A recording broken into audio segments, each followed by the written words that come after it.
Boom! Hello and welcome to another what is this session, episode, whatever you want to call it, of Band of Badgers. This is our Road to Baldur's Gate series. This is episode 2. It's only going to be a short series because we're doing a from D&D Beyond. Last year released a series of encounter per week, and some of them were directly related to descent into Avernus. So what we've done is put those together just for you to see what we can make them fun, adventurous, and just do something silly. Because in the UK we're in isolation at the moment, so we're just trying to put something together, have a bit of fun, play some D&D because we really need to. So just to make sure everyone is happy and healthy at this time. Yes. Yes. Yes. Yes. Yes. So cheers. Thank you very much. So rubbing it in. Yep. So Jeff is on a go beerless this week. While he catches up with things. So a few things to go over as usual. Brain cells. Our players. We'll introduce them. We have Sarah, who is playing Polwyn, our halfling sorcerer. We have. I am. You are. Yeah. We have Jeff, who is playing Gildor, our human ranger. Hello. We have Steve, who's playing Lupo, our human fighter. And we have Joe, who's playing Violent, our human druid. We're trying to mix things up, and as you've probably seen these players, on different streams and games that we play. We have a whole club of about 50 people in Band of Badgers, and during isolation, we just want to try and play more, mix up the teams, and have some fun. The other thing to tell you about is, of course, some of our sponsors. We have the all-amazing Dungeon Fog, who have given us access to their premium line of battle maps. It's a system to allow you to create world maps and battle maps. You'll see it later in this episode. But also they do... Whoops, not that one. I'm not going to show you that one. That was the wrong one. Also, they do a series of... no, we'll come back to it. It's not working. I'll do something else. So we also have 3D&D. Now, 3D&D is owned by Dan, and what he does is he is a 3D printer. So if you was to go to Hero Forge, for example, and buy an STL file of your custom mini, you send it to Dan. He's in the UK. He will print it and post it back to you. All you got to do is pay for it. It's that simple. But at least you can get it printed in the UK and get it sent out to you. The shipping rates from the States is horrendous. So Dan's the man. The other thing to bear in mind is, of course, we have the Gaming Emporium, Ed's Gaming Emporium. Ed is also a member of Band of Badgers now. And for if you want to get 10% off of your order, it's a simple code of Bob10. It's really, really easy to do. It's just Bob10. Plus, we now have a giveaway on this channel. So you may see our other playlist, which is not Ed's Gaming Emporium, that's this one. Avernus Rising. We do the Eldritch Foundry custom mini giveaway. Well, courtesy of Ed from Ed's Gaming Emporium, we'll see how many times I can say that, is for this particular playlist, this particular channel, we have Road to Baldur's Gate.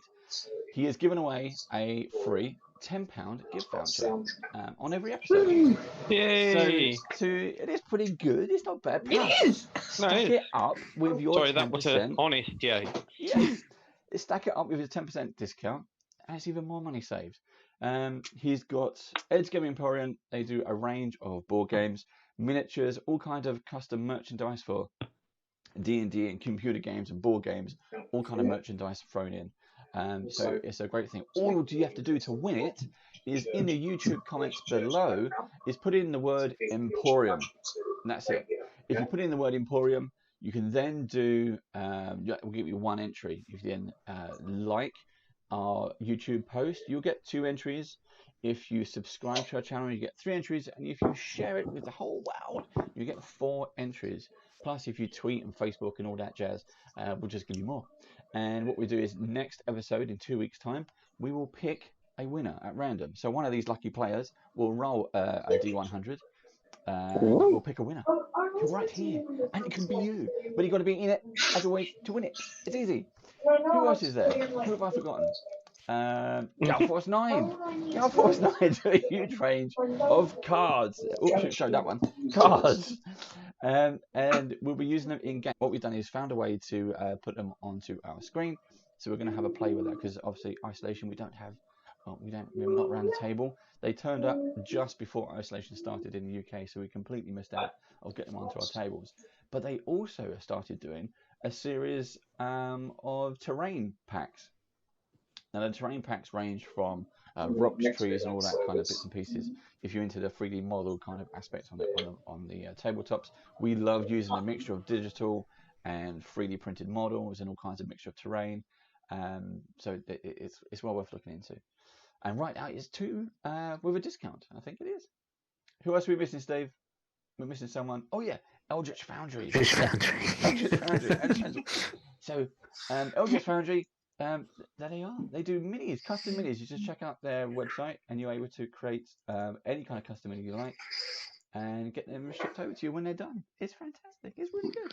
So, I think that's it for sponsors. Are we cross-plugging our other video? If you put Carnage into last night's episode of Avernus Rising, you will gain entry into the giveaway for the mini on that channel. If this was live, it would really matter. But if we get this video on 2 weeks late after that has been drawn, then it's probably no good. But you can certainly try. Thank you, Steve. Yes, that's fine. What else? What are we missing? Oh, yeah. And finally, to help support this channel, to support the club as a whole, we have our own merchandise. We have a range of t-shirts, all with our logo, badge and motif. So check those out as well. And lots of hoodies. We won't need them because summer is practically here. But winter, think ahead. We'll need it when we get there. So we just need that. Right. I think that's about it. Are we ready to continue? Yes. Okay. Yeah. Right. I have my feather pen. Here we go. So, last episode, which was the first episode, this is episode 2. You got your asses kicked. Polwyn valiantly struggled against a holy knight in a bar and managed to survive. You got a little bit beaten, and Polwyn was severely beaten, and then you burned the pub down. Hey, we didn't burn the pub down. And that's where you were. We didn't start a fire. Yeah. It was always burning since the world's been turning, man. It is the daytime. No, it's not daytime. It's the next day, and I can't remember her name actually. The innkeeper, Rosie. Thank you very much. Yes. Rosie has taken you into her own home to look after Pole for you. What would you like to do? I would like to ask Rosie if she can actually afford to rebuild the inn, because obviously the guy who attacked us did give her quite a big bag of gold. I'm assuming she's the proprietor of the inn, but does she actually have enough money to start again? Well, I have a little bit of stuff stowed away, Levy, so I can certainly do some things. Is there any way you would like to help out at all? I would like to help out. I feel at least partially responsible. Maybe if you could give me a few days, maybe in exchange for your room and board here and looking after Polwyn, I will try and do something for you. How does that sound? Well, I don't think Polwyn's going to be up and around anytime soon, so you'll certainly be here for a few days. Could you point me in the direction of the nearest market and the merchant store? Oh, certainly. I'll give you directions. Okay, so if I can get some directions and some names, I have a cunning plan. Okay. You're in the market. What would you like to do? Okay, so I'd like to ask around the market and find out who is the, not necessarily the wealthiest merchant, the most prolific merchant, who does the most trade, who's got the busiest, establishment, who's got the best looking establishment. Mm-hmm. Well, that'll be Wainwright's Wagons, Rosie said before you left. So I would like to head straight over to Wainwright's Wagons, please. Are we all going, yeah? Yep. Am I Apart from Polwyn. who's bed resting. Who's having a rest. She's having a little lie down. Okay. A little bit too much wine last night, Paul. Okay, so I'd like to march into the Wainwrights, please. What's the scene before me? It's a pretty drab establishment. They fix and detail wagons, which is called Wagons Wainwrights or Wainwrights Wagons. Okay, so this isn't a particularly wealthy-looking affair, then. No. Okay. So, and this is the most. They're the biggest, fastest-growing business in Daggerford. Okay. Because there seems to be a lot of custom on the tradeway with broken wagons. I can imagine. All right, I'll walk around and I'll try and find somebody to talk to. Mm-hmm. Okay. Good day, sir. Wonder if I might inquire to have a word with the proprietor of this establishment, please. What kind of tavern have you walked into? Not tavern. What kind of establishment have you walked into? Essentially a blacksmith's for wagons. There you go. Okay. So you walk into the blacksmith's. You went into the dress shop. You've been to the shop. You go into the blacksmith's. Yep. And I'll look around for whoever owns the place. Yep. Yeah. Probably that grizzly-haired dwarf over in the corner banging that. I shall walk over to him. Okay. Good day, sir. Are you the owner? Aye, laddie.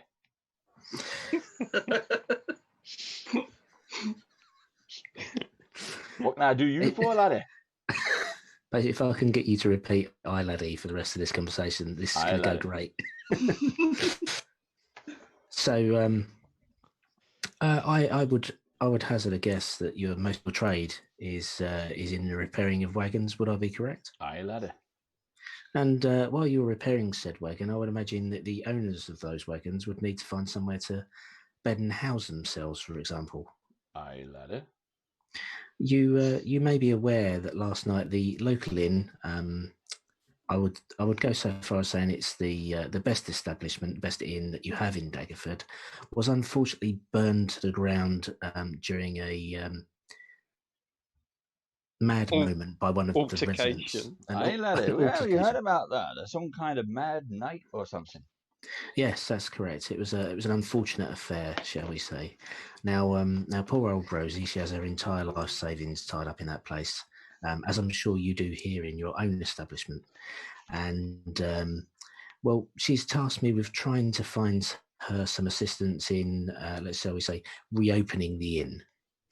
Now, as I see it, there's a fine business opportunity to be had here by someone such as yourself who's going to be relying on, as I would put it, passing trade. You know, most of your business is derived from those that will travel to Daggerford and stay here, for example. Mm-hmm. Now, loss of an inn to a place like Daggerford is going to be a huge blow. You know, if nobody's visiting, then there ain't going to be many wagons to fix. Mm-hmm. So how about I interest you in some sort of partnership affair with Rosie? If you was to assist in the rebuilding of the inn, then we could maybe call you a part owner. How does that sound? I understand you're one of the biggest growing businesses in Daggerford, and you know, maybe you'd like to I don't know, proliferate your profits, shall we say? Aye, laddie. That does sound like a good deal. Like. Why not? Let's shake on it.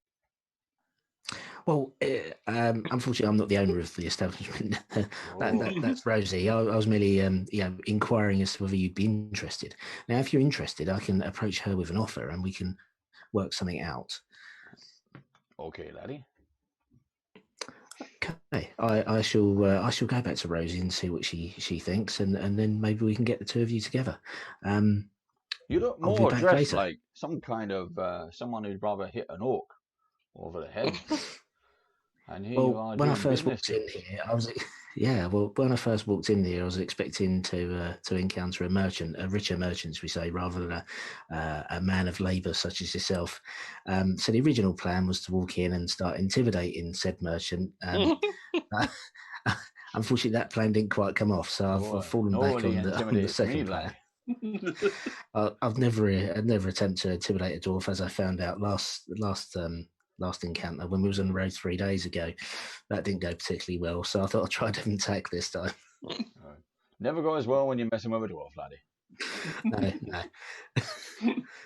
So yes, I shall. So I shall pass on the message of support to Rosie, and I'll be back. I thank you very much for your time. Okay, laddie. Right.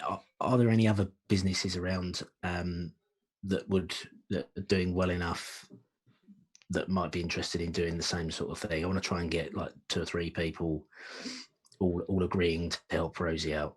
Yeah, I think we can. If you want to, you can fast forward to that.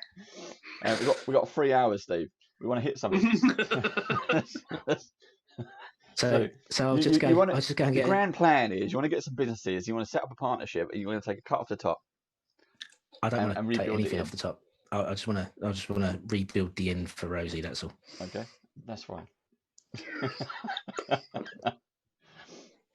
Serve me conscience.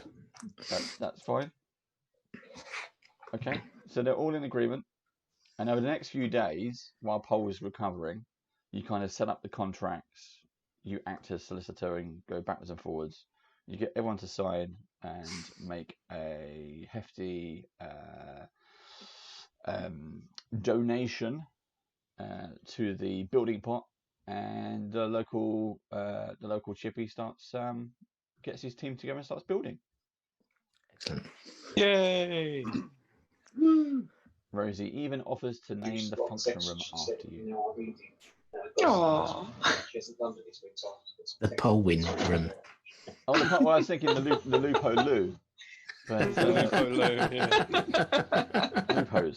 Can I have a room named after Lupos, no, I like Lupos. Lupos. Okay. Well, thank you kindly, Lupo. It's very nice of you to do that over the next few days. Thank you. It's been a pleasure having you stay. Now, fuck off. Go hit something. And here you go, lovely. Here you go, Pole. Just next time, just be careful and take this little one with you. And she hands you a potion of healing. Oh, thank you very much. Could have done with that a bit earlier. That's all right, lovely. Now remember now, waste not, want not.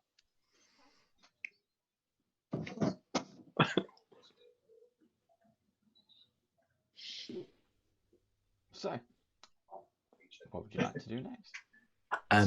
I would like to leave as soon as Polwyn is ready. Oh, hold on. Was there any Dave? Was there any sort of like trading post in this place? Yes. Because I need to just stock up on some extra arrows. Okay, that's fine. Can I buy some arrows? Yeah. So we're currently on the tradeway, right? Yep, you're at Daggerford. We're near Daggerford, or we're in Daggerford? You're in Daggerford. Okay, right. How much are you charging me for 10 arrows, Dave? It's a silver piece. Be fine. Okie dokie.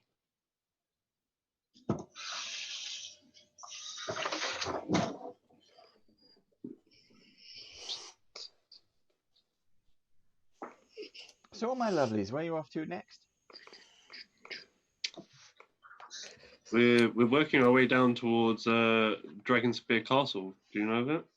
Oh, you don't want to go down there, lovely. Lots of nasty little hobgoblins down there. Oh, I would just like to get to Baldur's Gate as quickly as possible, if that's okay. Well, you continue south along the tradeway, but after that, once you get near to Dragonspear, as your friend there said, it's the road. It's been a lot of disarray, so you'll probably find that the wilderness has overtaken the road. However, if you continue south, you're bound to pick it up again. Is there a best way to go then? South. Just straight south. Yep, stick to the road we don't. and south. want to go straight south because that will take us through Trollbark Forest, and we don't want to go in there. Okay. Oh, But you we found want to these go. parts, We want lovely. to go. We want to go southeast slightly. Follow the tradeway. That's what I just Stay said, on- lovey. Stay on the road. Stay on You the said road. go south. South on the road. Yeah, it's The southeast. road south. Yeah. Don't And go it'll north. take us. It'll take us past my home. In the Misty Forest. You live in the forest, do you, lovey? Yep. Okay. I wouldn't have thought that from the look of you. Can we not? We can cut south, can't we? And so where it turns off to go to Dragonspear Castle. If we was to head straight south and split Trollbark Forest and the Troll Claws, crossing the Winding Water. Yeah, just knowing the area, I would recommend that if you want to go that way, we stick to the coast and try and avoid as much of Trollbark Forest as possible. Yeah. Could we get a It's boat? infested with orcs and goblins. Could we get a boat?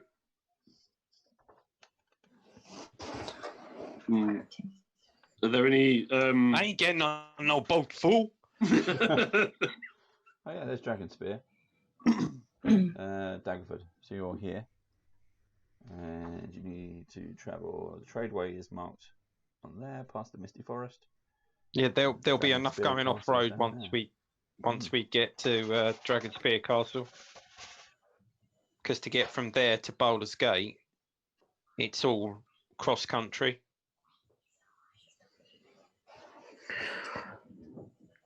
Does that make sense? Yes.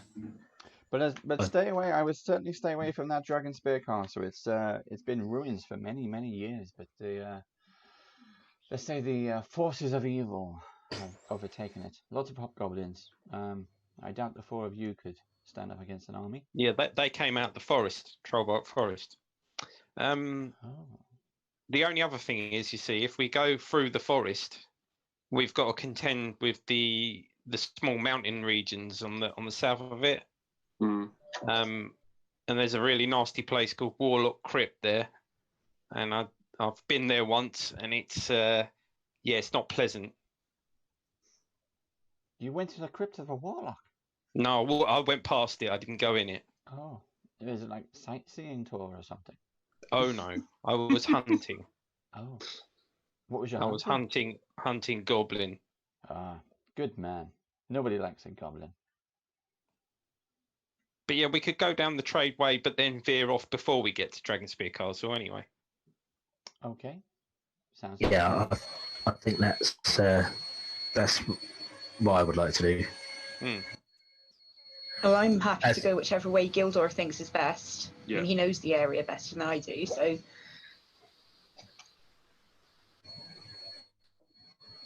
Yes. Okay, well, we can leave when everyone's ready. Good to go. Yes. Okay, and off you trot. So, you continue further south, sticking to the tradeway. And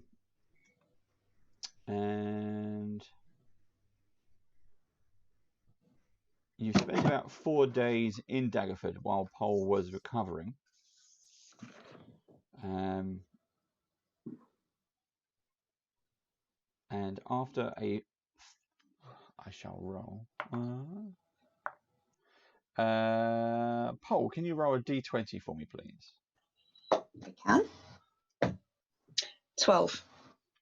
Okay. And Gildor, can you roll a d20 for me, please? I certainly can. Ba-dum. D&D 2. Beyond. A whopping 2. On a d20, okay. And Violin, can you roll a d4 for me, please?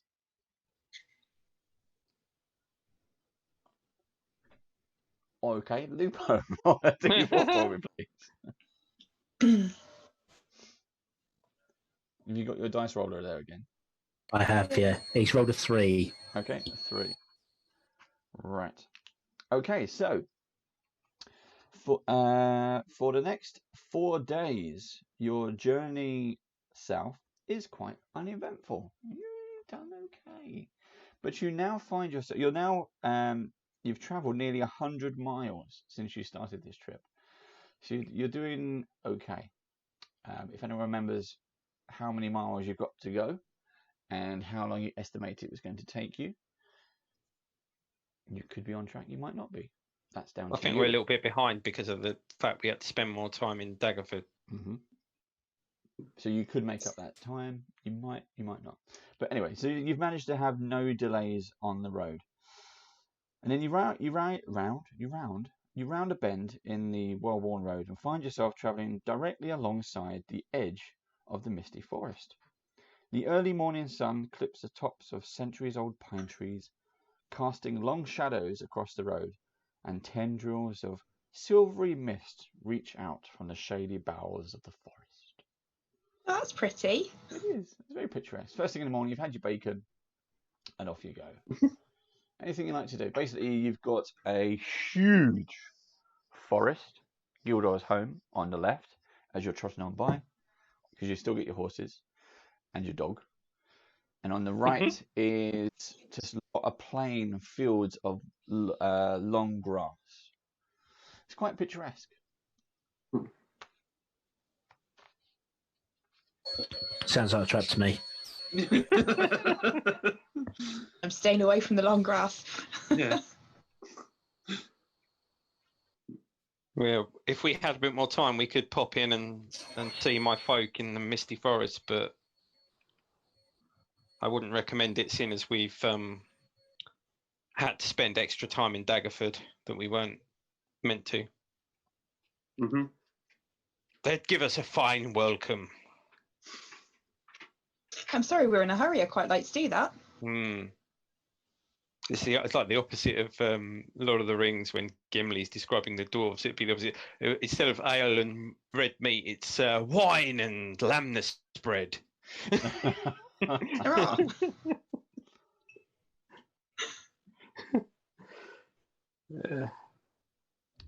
So you carry on trotting.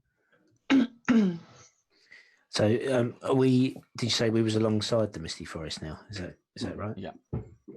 So as you're travelling south along the trade way, the Misty Forest is on your left. Can we see anything whilst we're obviously through the forest? There's nothing. Do a perception check. Keeping an eye on us. Is there anything in particular you're looking for? Just general movement / just see if there's anything keeping an eye on us. Okay. If that makes sense. Lions, tigers, and bears. Yeah. There's elf patrols. Just seeing what my perception is. 2 seconds. Go away. Character sheet. 18. 18. Okay. Yeah, I didn't have it open, to be honest. So is everybody ready? Everyone got their dice pens? Yeah, I was just stalling until D&D Beyond kicked in. So, yes, you hear floating through the trees on the wind a mixture of, it sounds maybe like combat, but it's so far away. Kind of steel on steel, and then you hear not exactly screams, but like a lullaby on the wind. It's very strange. You know what that sounds like, guys? Someone else's problem.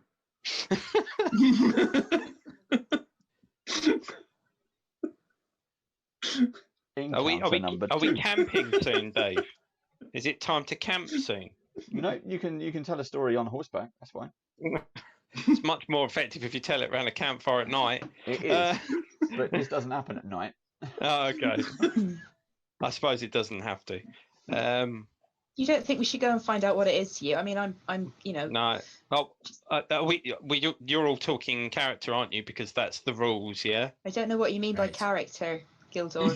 Yeah, exactly. Yeah. So, what was that, Violet? What did you say you heard? like plate on plate, like metal fighting of some sort of description. Combat. Yes. Yeah, that can be heard from time to time, so they say. Maybe I'll tell you the tale of Gildothan, the first High Chieftain of the Elven tribe of the Misty Forest. Although back then it wasn't called the Misty Forest, you see. It's called the Forest of Light. Would you like to hear the tale? Yes. I'd love to hear it. I love a story. Well, this is a tale that gets told to all the young elves, and of course myself, as an adopted elf, I guess you could call me, in our tribe in the Misty Forest.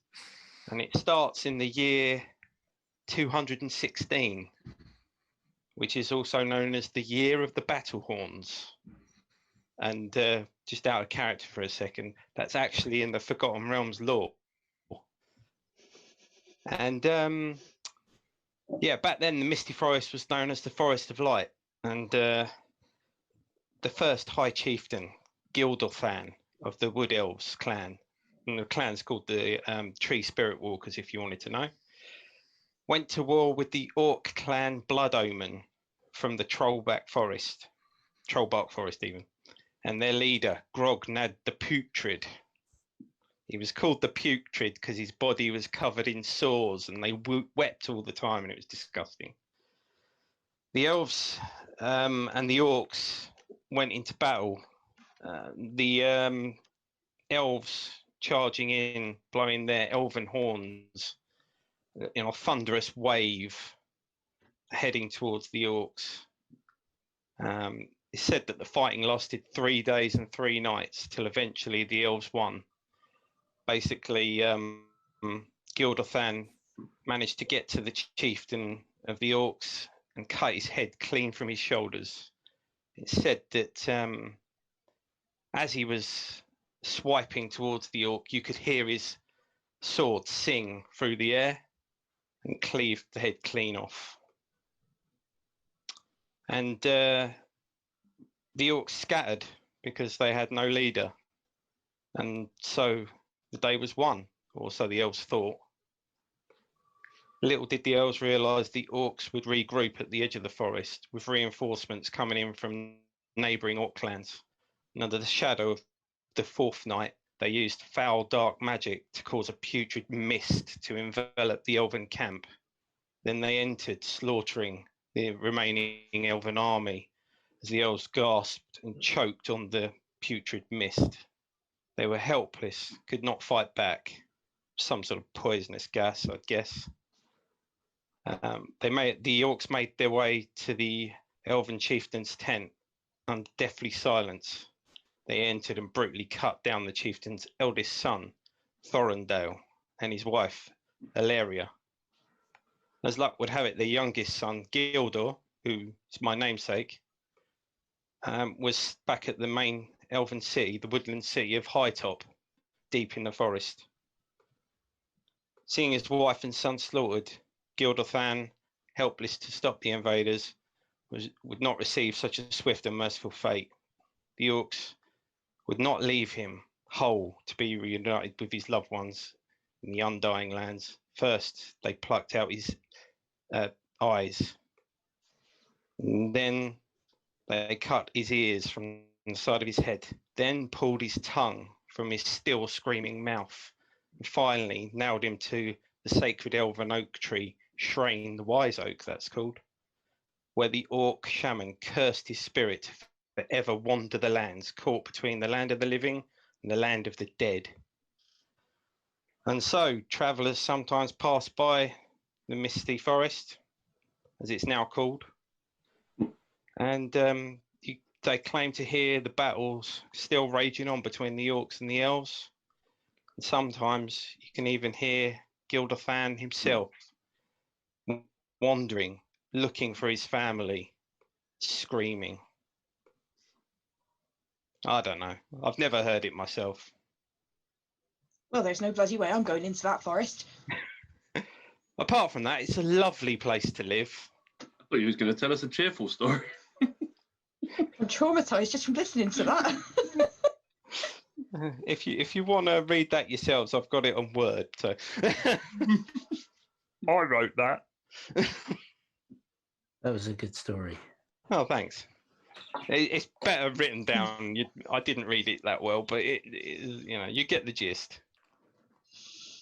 And now you know why I'm called Gildor. That's a good story. I like that. You're welcome. I'll send it to you, Steve, if you want it.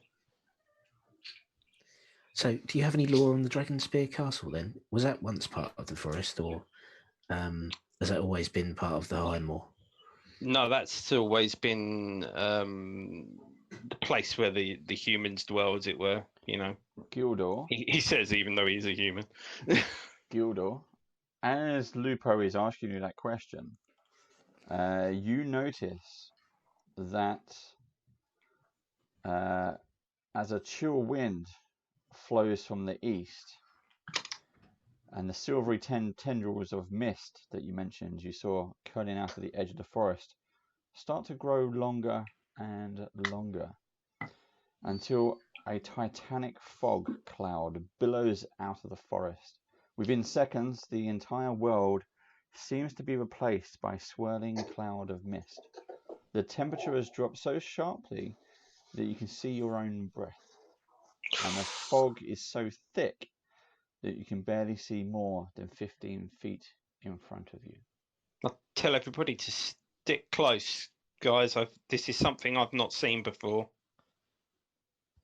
Okay, have we got rope? I don't. Mine's still stuck in the window of the inn. Yeah, good point. And very well honest there, Lupo. I've got 50-foot rope. Yeah, I've got 50 feet as well. We could tie either us or the horses together, type thing. Probably the horses. Just tie it on the saddle straps. Yeah. Was the road still wide enough to go four abreast here, like it was further north? No, you can go 2. Okay. It's all right, we'll go 2 and 2 then. Who's the front 2? I'll go up front. Yeah, me too. Cool. Okay. Yep. So I assume Gildor, you're going to be forest side. Mm-hmm. So Gildor and Lupo, and in the back 2, who wants to be forest side? Where was the fog coming from? Because I'll go forest side. Forest. Yeah, I'll go forest side as well then. Thank you. Yep. Okay. So you kind of stop in this dense fog, dismount, tie the horses together, get back on, start going. Mm-hmm. Is it still? It's not cutting out the light, is it, Dave? No. As in, does it look like a proper mist, or is it gone dark because of it? It's a really, really dense fog, so it's grey. Yeah, so everything's kind of gone a weird sort of John Major grey, yeah? Yeah, the only difference is the temperature drop is a bit strange.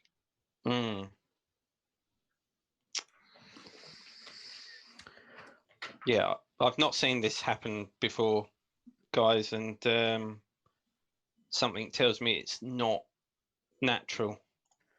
Yeah, I think we better get out of here. I'll keep an eye out on my side for anything in the long grass. I'll keep an eye out towards the forest. One eye on the road, one eye on the forest. I'll keep half an eye out behind us as well. Half an eye?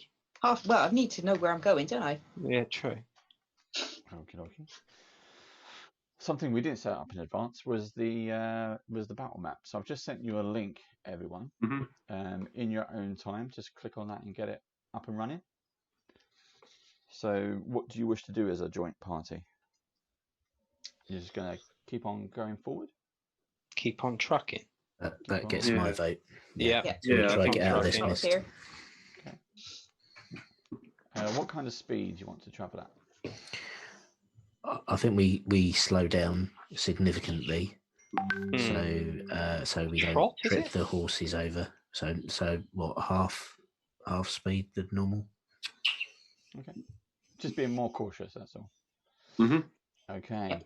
Gildor and also Violen, you hear what appears to be moans coming from the mist.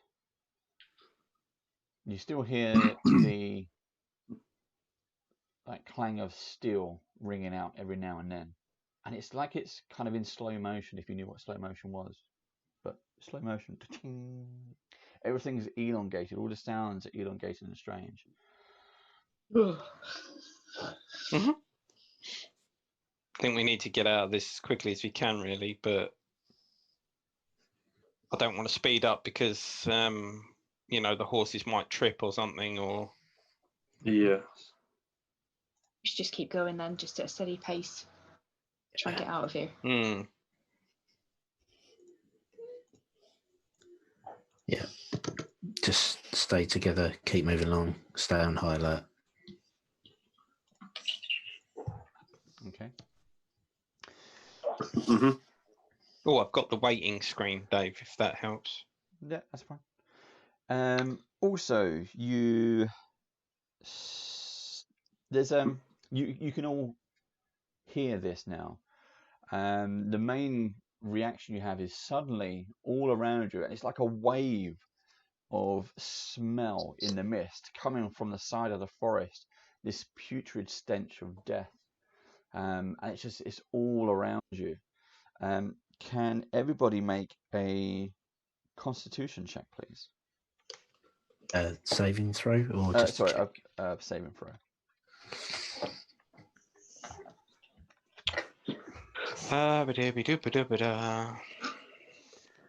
That's a 19 from the beer assistant. Okay, you passed. 14. Passed. 5. How many? 5. 5. You failed. Constitution. Of course I did. Dave? Of course I did. 21. Yeah, you passed. Okay, so you suddenly, with this wave of stench, you all kind of, and then you notice in the back row and next to you, Violen, Pole just suddenly leans over the horse and just retches up her breakfast. All down the side of the horse. It tasted nicer the first time round, I have to say. So all down the side of the dog. You're on a dog, not a horse. Dog. Did you rope up the dog to the horses? I did, yeah. Are you okay, Paul? I'm fine. It's a bit of motion sickness, I think. Carry on, be fine. You sure? Yeah, keep going. Okay. Can you wander forward for a little bit more? Can you roll a second Constitution check, please, Paul? No. Oh, that's better. 17. Okay. This is you're fine. You're recovering. You've thrown up as much as you can. Wipe it off your chin and everything else as you can. You wipe it on the dog. Dog's like, and then you notice more. You will hear this as well. You hear more noises coming from the mist. You hear what sounds to be your mind starts playing tricks and tries to picture what these sounds are. You're hearing heavy thuds, and they echo the same sound that is kind of being stretched.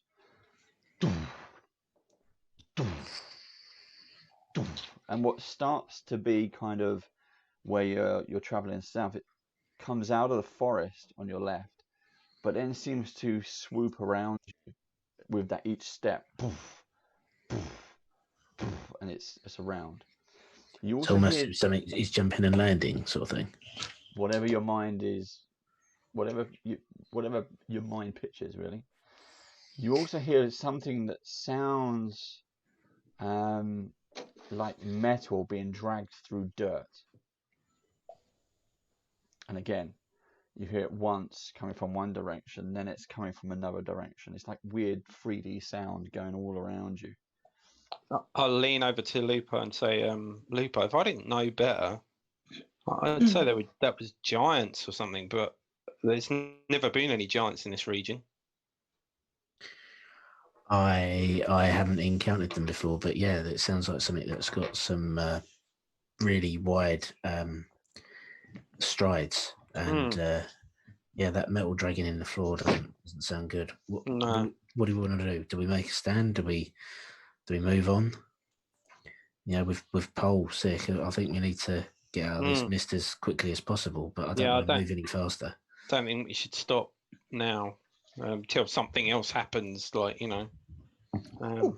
as if by magic, something else. The shopkeeper appears. Yeah.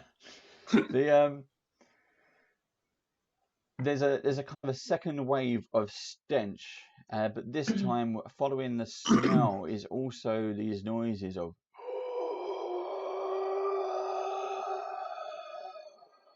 And suddenly, all your horses try to whinny up and try to bolt. Can you all make an animal handling check, please?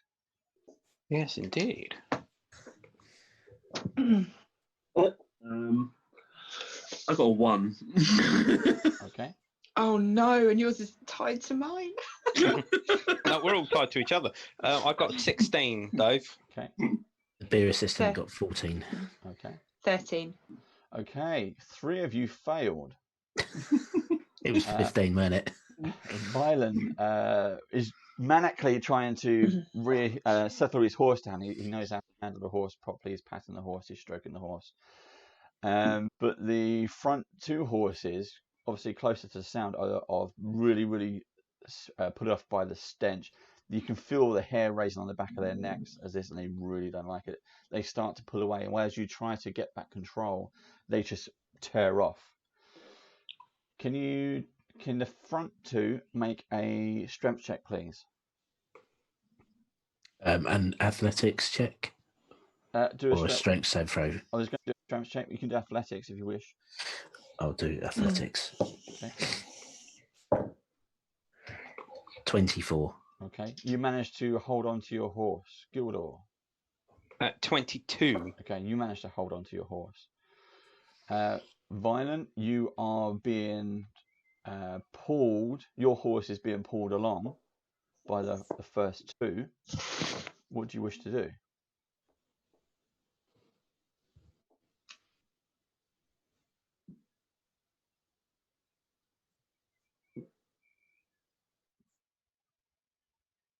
Come in, Violent. Sorry. Ask the question again. Sorry. Right, the other 2 are trying to bolt off. Your horse, you're in control, so what would you like to do? To try and corral my horse again. Or you have control, but now your horse is being dragged by 2 horses. Can I jump off my horse and try and grab the reins rather than of the other of one of the other horses at least, to try and sort of keep them from bolting off completely? Do it. So would that be another animal handling check, or no? Just do a athletics check.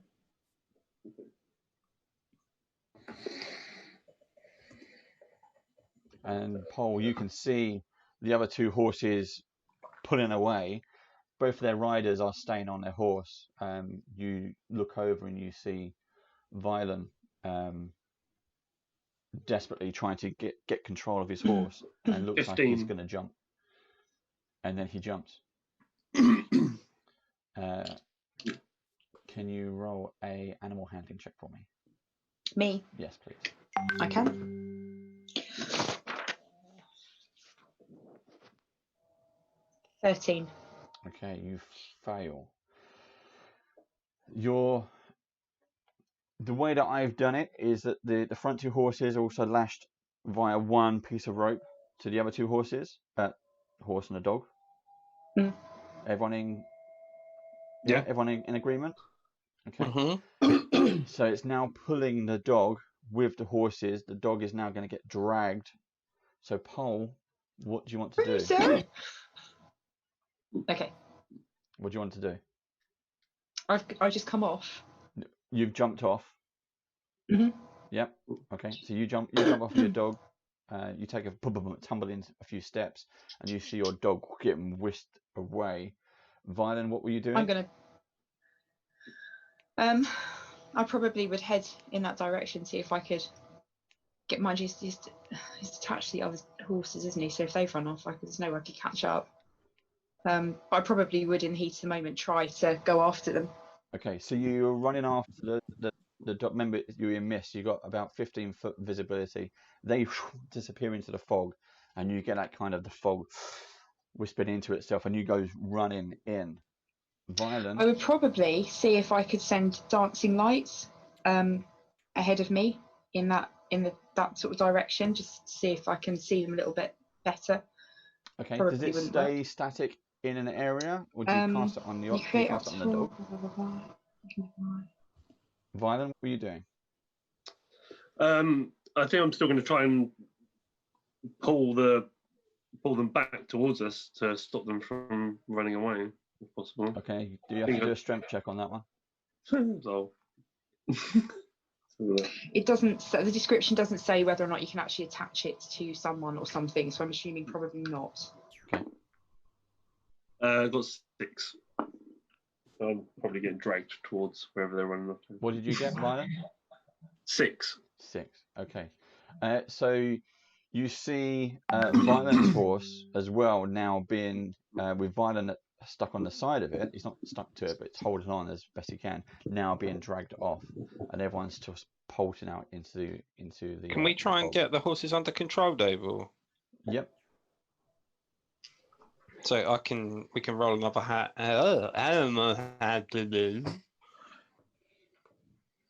Gildar has lost his speech. Yeah. 19 for me on animal handling. Yeah, Okay. I've got 18 on animal handling. Okay. It's only 12 for me. Violent, are you still trying to hold on? Yeah. Okay. I'll try and pat him. Say that again? I'll try and pat him on the side of the... Well, if you're trying to calm him down, he's being dragged. So now I'm just going to... So your horse loses a step and is now being dragged behind Pole's dog as well. So now you've got the dog being dragged into the mist. You've got your horse being dragged into the mist, and your 2 horses are going off, leaving Violin and Pole kind of together in the mist. You try to cast your spell, but it just seems to fizzle in the mist. You don't see the lights appear anywhere. So what would you... Did we manage to bring them under control, Dave, or not?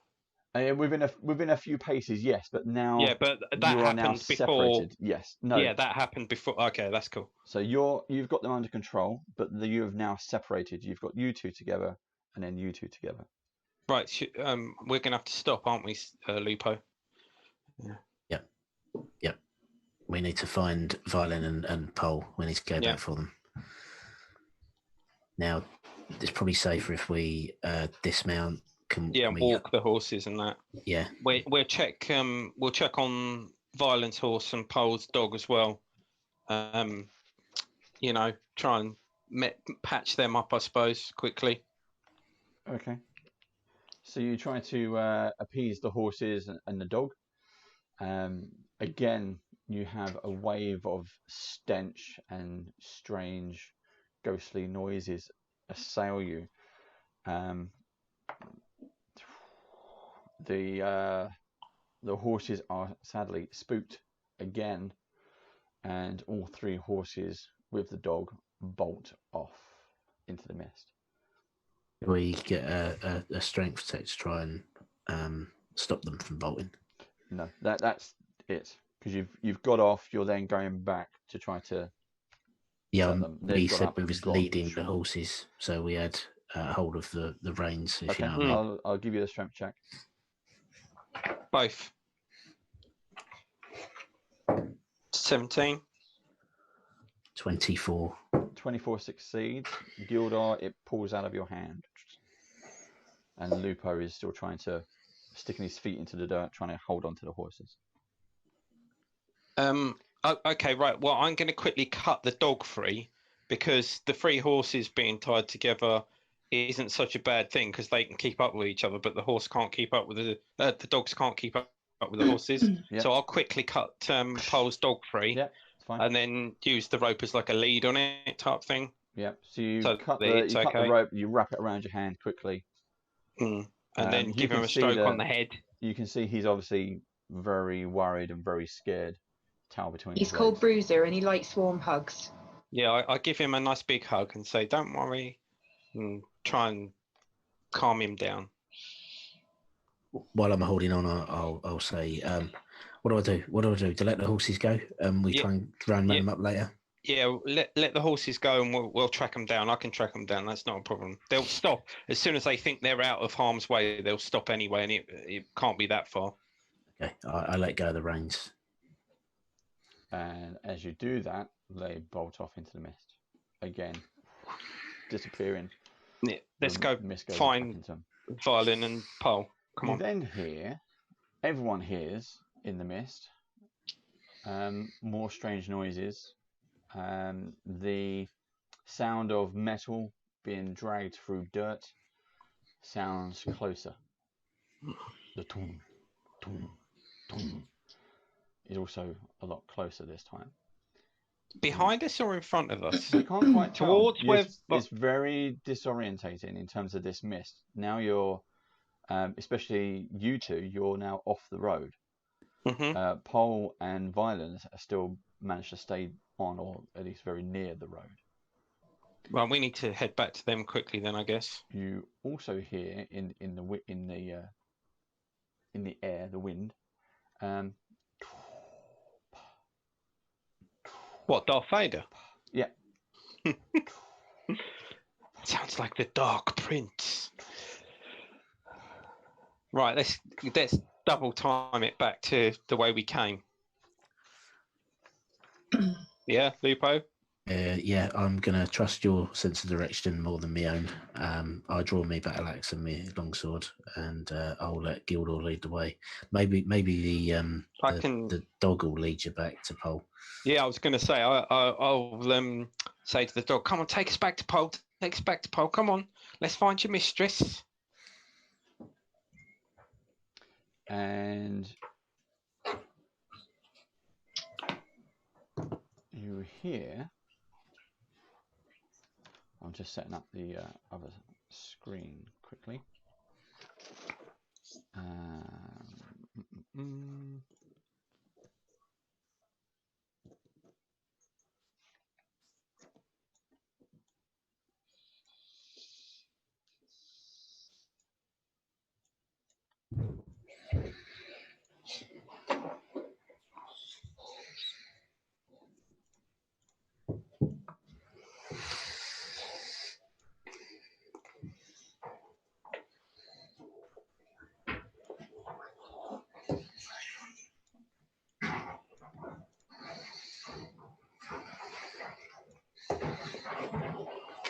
Right, you hear, again, it's coming out over the mists and the wind.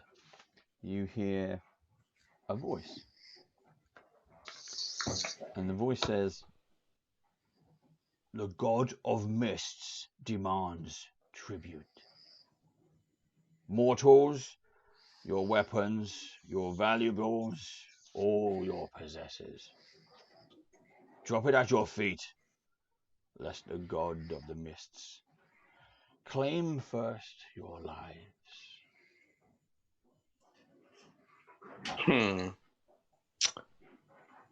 I've never heard of a god of the mist. That's because there isn't one. And you're not together. So this sounds like another con. So this sounds like another con, just more elaborate than the last one. Does the voice sound slightly tiefling or dwarvish? No. I don't think it's dwarvish. You didn't say "Oi, laddie."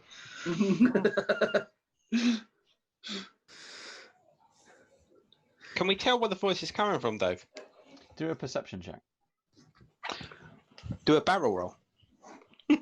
You do a barrel roll. No, hold on. Perception.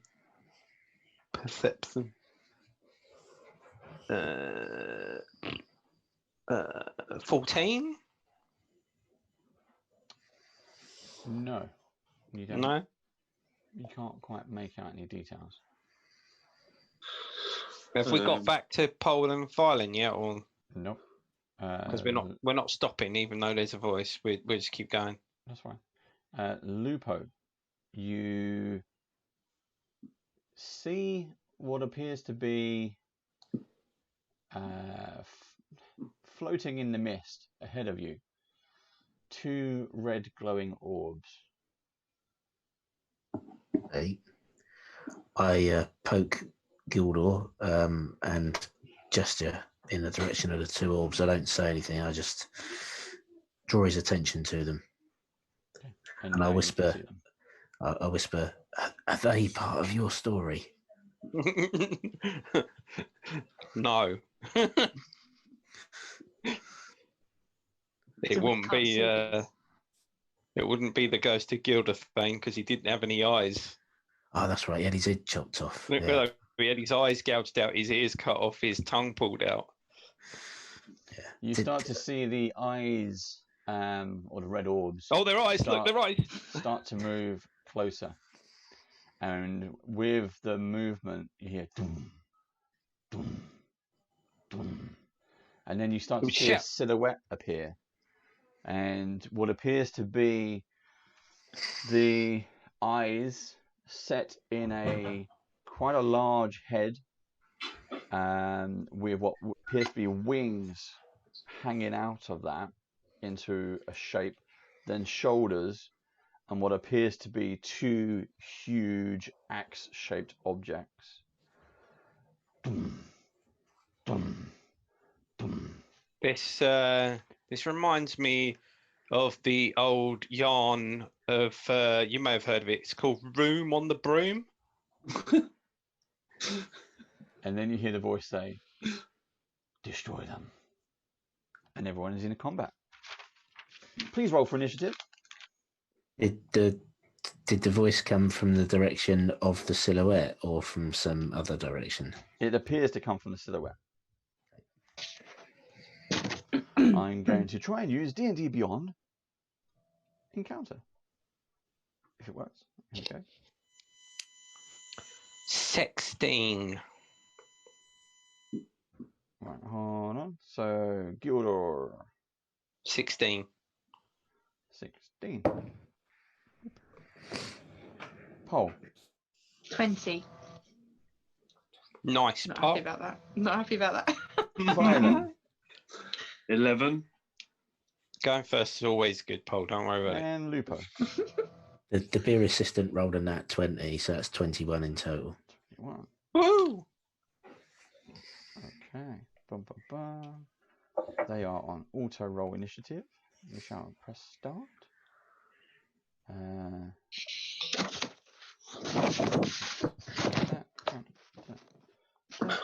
Cheers. That. And that one. That. Right. I'm trying to use a mixture of iPad and everything. Mm-hmm. Right. Okay. Lupo, you are up first. So is the silhouette, do I think it's about 30 feet away? Do I think I can get there and attack this round? I will, let me pause your map.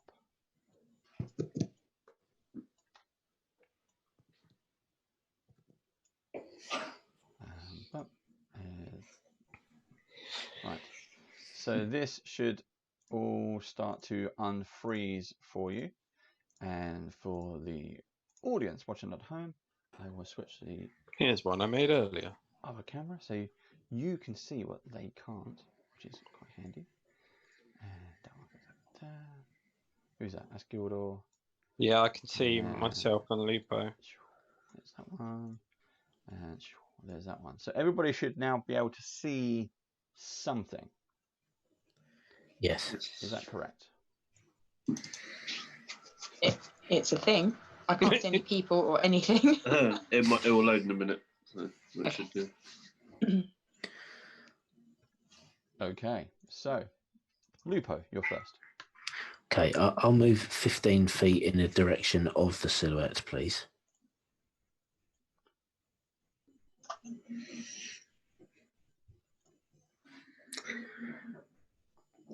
Okay, so I still can't see it. So I'll move another 10 feet forwards towards the silhouette.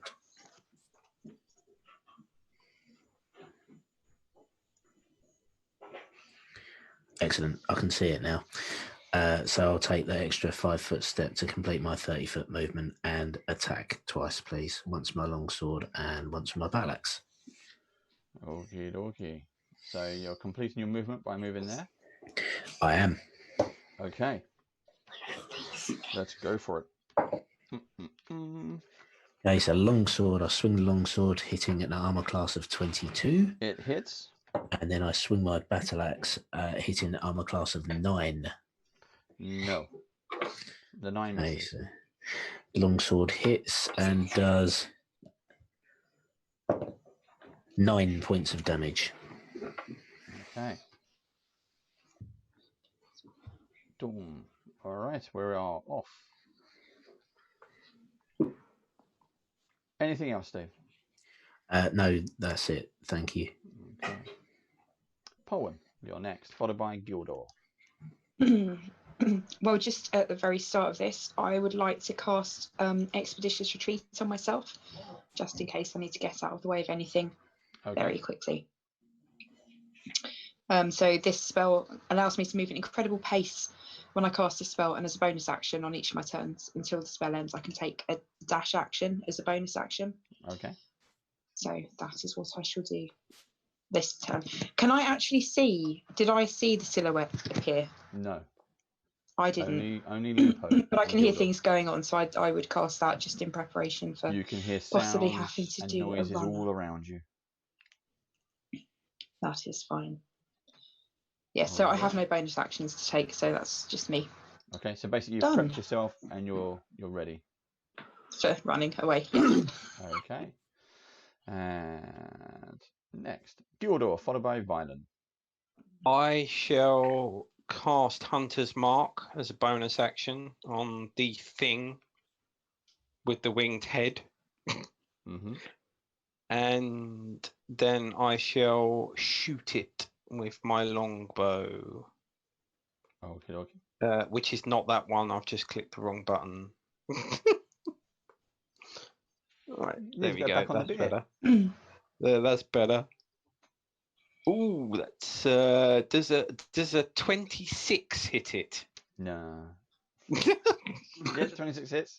Right, okay. It's gonna take, wait for that to calculate, 7 points of damage plus, it's a d6, plus 3, so 10 points of damage. Ooh, okay, nice hit. Nice.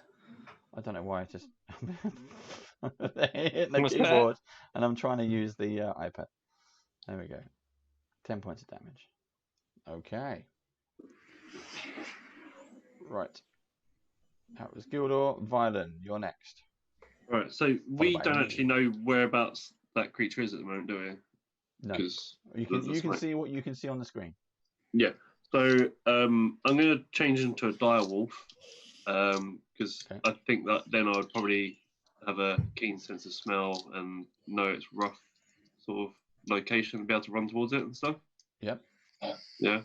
And they've got a speed of 50, so I think I can get next to it.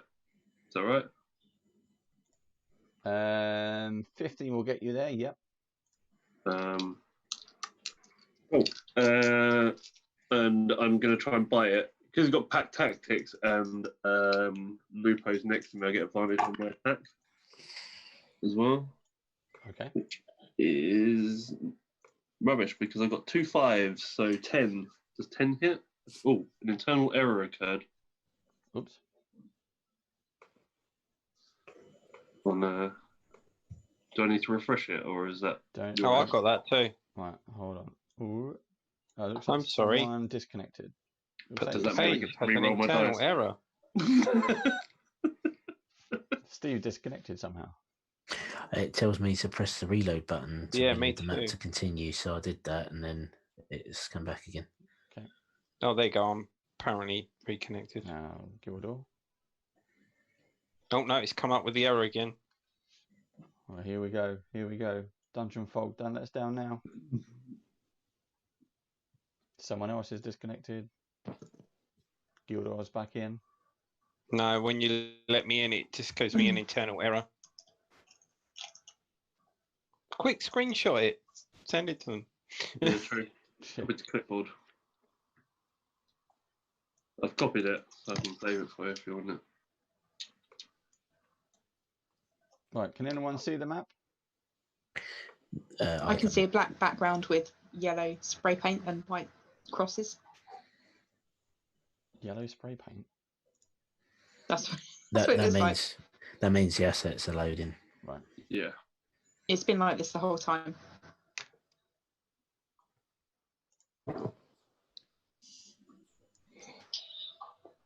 It says I'm paused. Don't know what that means. Sync is paused. No, it says everyone is on. No, do I need to refresh it or reload or anything? Gildor has tried to join again. Yeah, no, every time I join it gives me the internal error. So that's what we did last night. As we left. Oh, I can see the background. Yeah, now I can see it behind the error. Yeah.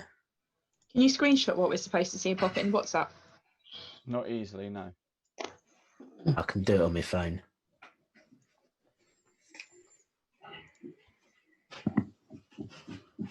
Oh, now I'm back. I think I've loaded in. But I can see a load of green, a tree in the bottom right-hand corner.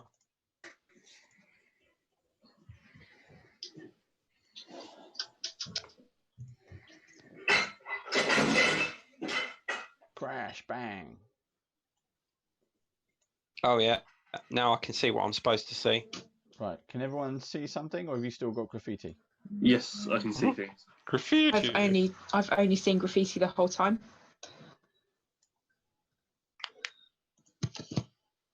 Now Steve is reconnected. That's it. I'm back in. It was just reloading, so I can see the map now. What do you want me to do? Because I can only see the black background. Do you want to try to do a quick refresh? So it says sync is paused, sign in again, so I'm trying that. If you close down that Chrome window and then click on the link in the chat in Zoom again, that worked for me last night when I had the yellow graffiti. Hang on a second, I'm getting some Google things trying to make me just sign in again. So it could be this is causing a problem. You got Google? Yeah. Evil The Google. Googlies. Right. Right, so Violet, let's try and finish your go. You transform into a wolf. Yep. Run towards the creature. Which creature? Is there one in front of me, or is that me? So, what? You are standing next to Lupo. Yes. Yeah. And then you transformed into a wolf, so I put a wolf token next to you. Yep. Okay, that's fine. Yes. Yep. So then, and then where do you want to go? running towards the number 3 creature. That The blue thing. yes. The thing that Lupo is standing in front of. Yes. Okay. This is where it doesn't work quite so well. Because it's a shared view. So what?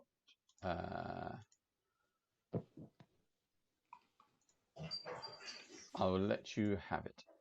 So you're going to go. Let him have it. I mean, that was the reason 40... why I turned into a direwolf, was in the hope that I could hear / smell, see. Oh, that's what I mean. With your animal senses, I'll let you see. Yeah. But what you wouldn't have seen that. You would have just seen. Oh, I didn't even know that was over there. So yeah. Okay. But I missed anyway because I rolled I'm assuming I didn't really got a 10 to hit. 10 misses. Yeah. So you jump through you bound through the mist, following the senses of your nose and your ears. You just lock onto a target, and it's quite a large target. You go to do a pounce attack or a bite attack, and you just get knocked back. You don't manage to get hold of any flesh. Right. Next. Yep. My go. So I can move 1 to there, 1 to there. Okay. So, oh yeah, I could. I'll do that next round. No, I'll do it now. No, I can't because she's not in. Paul, I can't get into it. No, so there's no point showing her. She can't see it. So. But if someone wants to take a picture of it and send it to me, then that would be amazing. Okay. So we'll set number 3. He's going to attack first, and he's going to attack you, Lupo. And standing right up in front of him, you see. You see. Here we go. There we go. Is this going to work? Boom. Dum, dum, dum. Trying something new. Oh dear, I'm so sorry. Boom. Can you see that, Steve? I can see that, yeah. Is that the blue thing, number 3? Steve, can you see a red card? You're on mute, Steve. That's where his microphone stopped working now. Steve, you've got no microphone. There you go. I was holding down the space key, which is what you're supposed to be able to do in Zoom, but it wasn't working. So, yes, I can see the card. You can see the card. There you go. Right. So, that is what appears out of the mist to you. It's wearing this. The helmet has a T shape, and you can see these glowing red eyes inside it, and this what appear to be bat-like shaped wings on top of its head. It's carrying 2 great axes. Ooh, nice. And then it hits you. Or he's going to try to attempt to hit you. 6, 7, 8, 9, 10 misses. And 9, 10, 11, 12, 13, 14, 15. Is also a miss. Okay. He swipes down with vroom, vroom, these 2 giant great axes. And somehow just managed to go either side of you and thunk into the ground. Thunk. Thunk. Then, for everyone else's, apart from Pole's enjoyment, you can all see. Is it going to work? There we go. Pole, out of the mist. Yep. Is this huge kind of scaly looking creature. It has a lizard like tail. It's standing on its kind of hind legs. It has claws, but its middle finger is extended with this massive kind of claw on it. It's all kind of scaled and chitinous, with a massive head with like spikes on top of it, and its mouth is just this gaping rows of teeth. One steps out of the shadows in front of you, one steps out of the shadows to the side of you. Okay. Bloody Nora. And then they attack. So, the first one is 18, so it's 22. Yes, 22 would hit me. Okay, so it sinks its teeth into you, doing 4 points of damage. But I have got a reaction. Go for it. I can get back to where I'm supposed to be. Frantically trying to get into something useful. Hang on.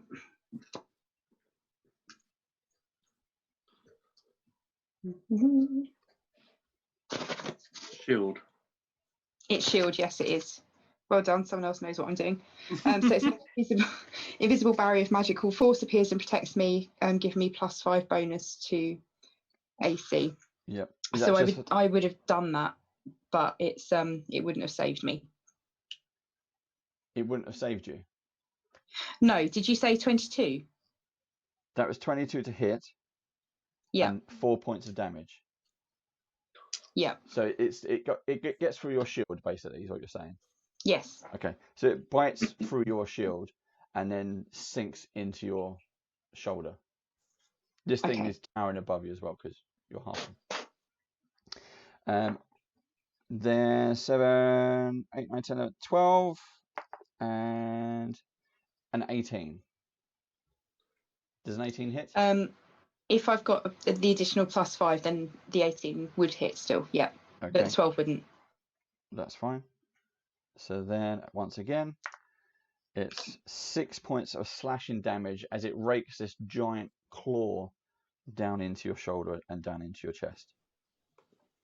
Okie dokie. Then the next one rolls a natural 1 and fumbles onto the floor somehow, and then rolls a 3. That was no good. Right. 1, 2, 3 is done. It's really difficult using D&D Beyond Encounter Tracker, Combat Tracker, but we'll keep on trying.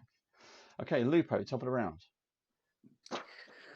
I would like to take 2 attacks on number 3, please. Sword followed by long axe. Followed by long axe. Go ahead. Sword followed by battle axe. Battle sword and long axe. Yeah.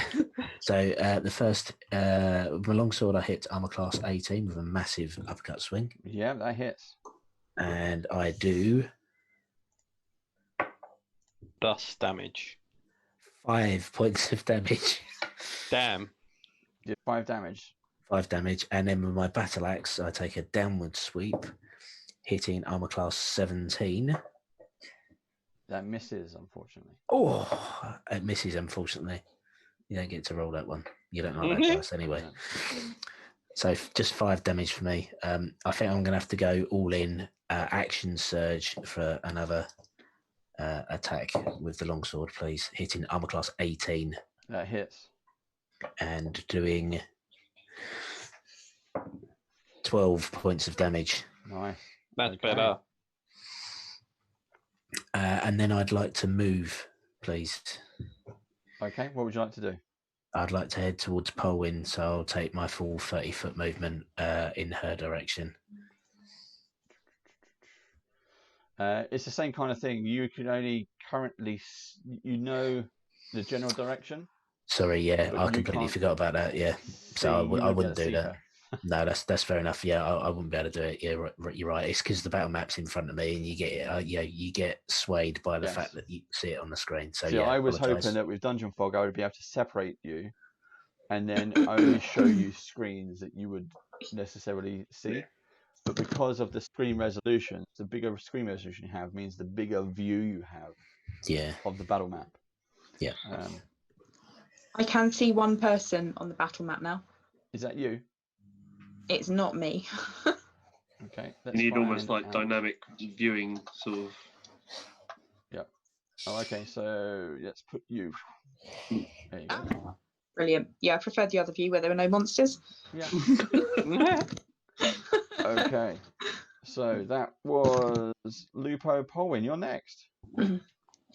Okay, so what can I can see these two creatures next to me, can't I?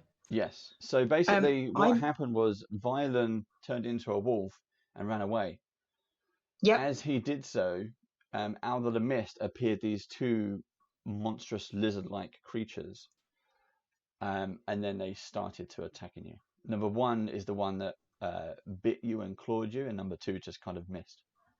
Okay, well, I'm not going to stay there to take any more, so I'm going to attempt to, as a bonus action, dash away from them. Okay. Presumably we're on the edge of the forest, so there will be a tree nearby, and for my action I would just like to hide behind it, I guess. So I can, if I'm dashing, I can dash 50 feet away. Yep. So I don't know where that would take me to. It's twice your movement. Pick a direction. Could I go to the east? Yep. So to the right 50, of the screen. So you go 1, 2, 3, 4, 5.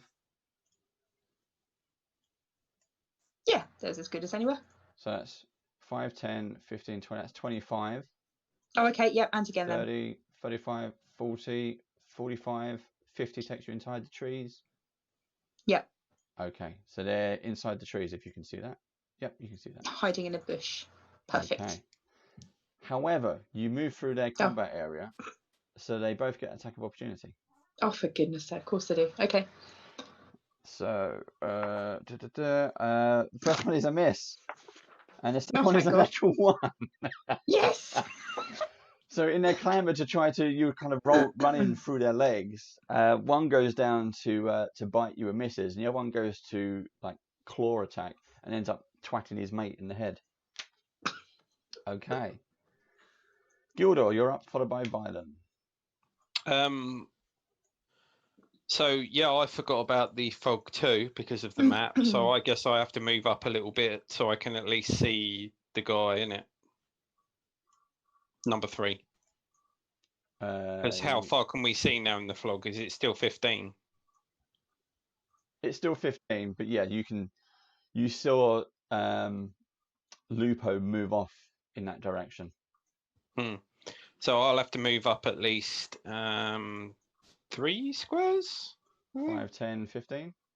Yeah, so that I'm 15 feet away from Blue Boy. And then I'll shoot him again. Okay, go for it.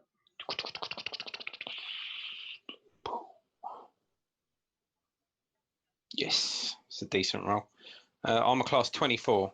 Yep, that hits. Right, 4.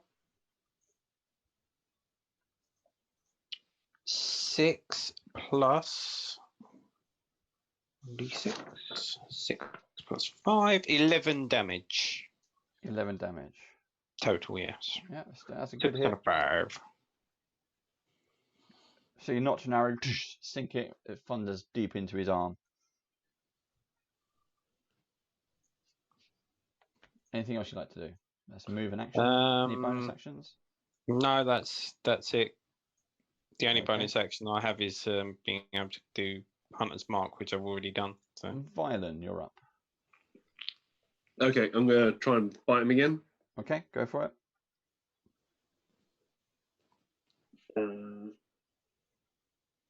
24. 24 hits. For 13 damage. Yeah. Also, because I bit him, he needs to succeed on a DC 13 strength saving throw or be knocked prone. I can happily say that you pounce on top of him, go for his throat. He falls back, and you rip his throat out. Yay! He is done. Just start savaging him. Yep. Oh, that's savage. Violent savage. That's what we'll call you from now on. He is fur all matted in blood. Okay. Next up is my go. So with the that was an Orog, by the way. Orog. An Orog. The troglodytes, they can smell you as well as saw which direction you went off to. They can move 30. Oh, for God's sake. So you can see them. You can see number 2. You can't. You shouldn't be able to see number 3, but you probably can. I can't see number 3. There's like an area of black, and he's presumably hidden within that. Okay. Let's say that. I can see number 2 just on the edge, on the periphery of the screen. Periphery. That's a good periphery. word. I'll put it there anyway. So they're trying to look for you, and they can do a perception. That's no good. And that was even worse.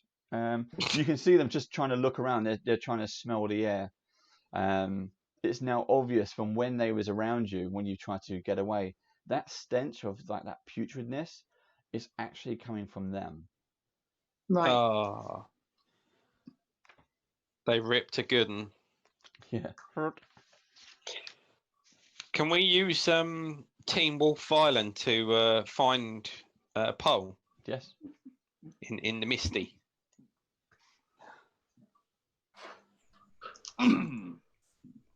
There's a Scooby snack in it for you, Violin, if you can find it. It's more like Lassie. Where are they, boy? Yeah.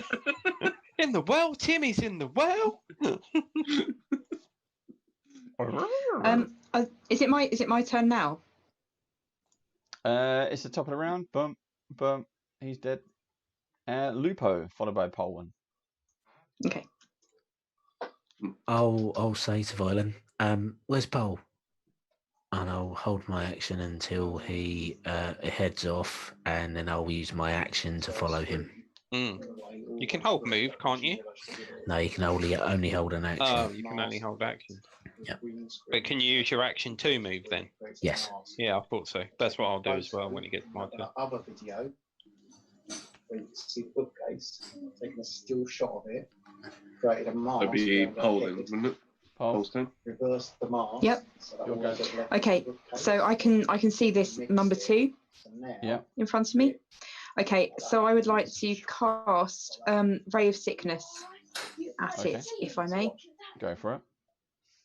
So it's I'm gonna sort of peep round from behind the bush and sort of throw my arms out towards it, and it says a ray of sickening greenish energy lashes out towards a creature within range. Okay. So yes, let's see if I hit it.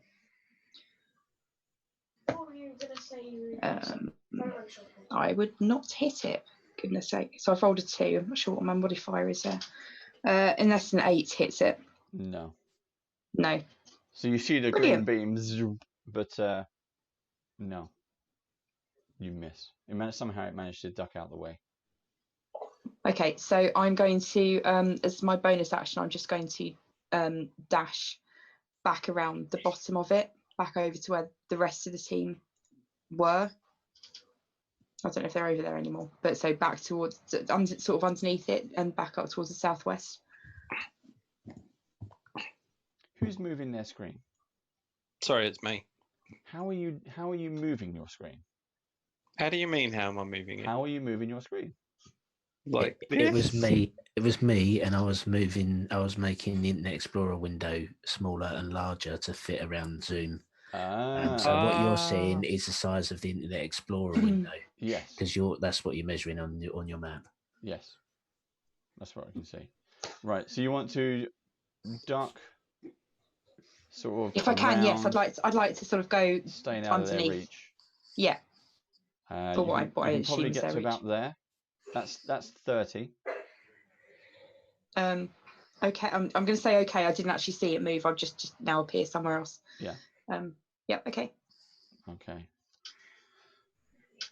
Am I sort of? Yeah. That's good. You're back out in. There's still number 2 can see you, but number 1 can't.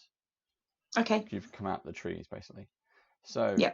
Gildor, you're next, followed by Violin. I'm going to do the same thing as Lupo and wait till Violin moves off in the direction of Pole, and then use my action to move in the same place, direction thing. Okay.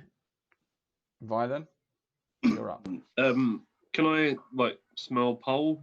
Yep. Or the other, so I'm going to head towards where Pole is, 50 feet towards that direction, and if I see any enemies, I'm going to attack the nearest one to Pole.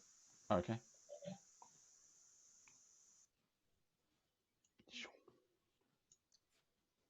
Let's fucking get there. Yep. Okay. Next, my go. They have that. Zoom. Boom. Zoom. And boom. They both lapped onto Pole. Going for another attack. That is a 6. That's no good. 7. And does a 14 hit Pole? It does. It does. Okay. That is a 3, 4. That's 5 points of slashing damage as it rakes down with another claw. Scratch. And then the other one, 7. 18 hits. And yes, it 3 does. Yeah. points of slashing damage. Okay. And another 18 for 2 points of slashing damage. Okay, so how much damage was that in total? I don't know. Rewind. It was 5 and 2 was 7. 7. Okay, that's fine. I am down. Okay. No, Again. Paul. Okay. Pole is down. Yeah. Boom. Again. Boom. Boom. Lupo, you're up. Okay, so my held action from last round was to follow Violin when he moved. So could you move me 30 feet towards Violin, please? 30, Don't forget to do the same with me as well, Dave. You might as well do that now. 30, yep. I will then, for my move this round, move 30 feet closer to the action. So I don't quite get there. 30 puts you there. Can you see that? I can. So can I use my bonus action to pull a hand axe and throw it at number 1, please? Yep, go for it. Don't roll a 1. Don't roll. Roll a 1, Steve. Roll a 1. Don't. That's a 20, but not a natural 20. Okay, it hits. And I do 5 points of damage. 5 points of damage. Come on, come on. I know it's in alpha, but come on. Is it alpha or beta where we are at the moment? This thing. Beta. Okay. Right. Anything else? Lupo. No, that's me done. That's me complete for that round. Okay, Pole, you're down. You need to do a death saving throw, please. Okay, so Roll that D20. is an 18. Well done. That's 1 success. Hooray! And Gildor. Right, I'm gonna move 1, 2, 3, 3 squares diagonally right and up, you know, sort of thing. Oh, 1, 2, 3. That takes us 15 Yeah, that'll foot. do. And then I shall move my hunter's mark to number 1 Yep. and shoot him. Doosh. Go for it. Right. That is 19 to hit. That hits. And 7 plus. Nice. 7 plus 4 damage. That's 11 damage, is it not? Is my maths failing me? Something like that. 7 plus 4. There we go. 11 damage on number 1. Yep. I'm still trying to use the keyboard on a freaking iPad. Right, okay. Funks in deep into its back. You made it mad as it turns around and tries to see something in the mist, but it doesn't quite. I should have pointed that out that you can't actually see it, so you shouldn't actually have shot it. But... Yeah, I was just thinking I should have moved closer. Yeah. Just let's rewind slightly. Move me within 15 feet of it, so because I can get not quite as close as Lupo, but close enough to see it. So there you go. Okay. Right, Right, Violin. I'm assuming that Pole's incapacitated, right? She is prone and on the floor. Okay, cool. In that case, I'm gonna move 2 squares across to 1 and bite it.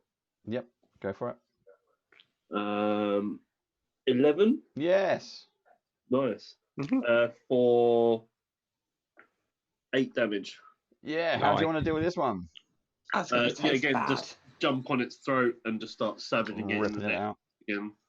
Okay. Yeah. Savage. Go for the jugular, always. And so he's down. Troglodyte number 2 comes in. sees you savaging his friend and goes to attack you, Violin. 16, 17, that's the 20, not natural. That hits. So we'll do that one first. It goes down and tries to bite you for 6 points of damage. Okay. And then that's a 23. That also hits. That hits. For 2 points of damage. And a 14. Hits as well. Oh, okay. For another 6 points of damage. Cool. It got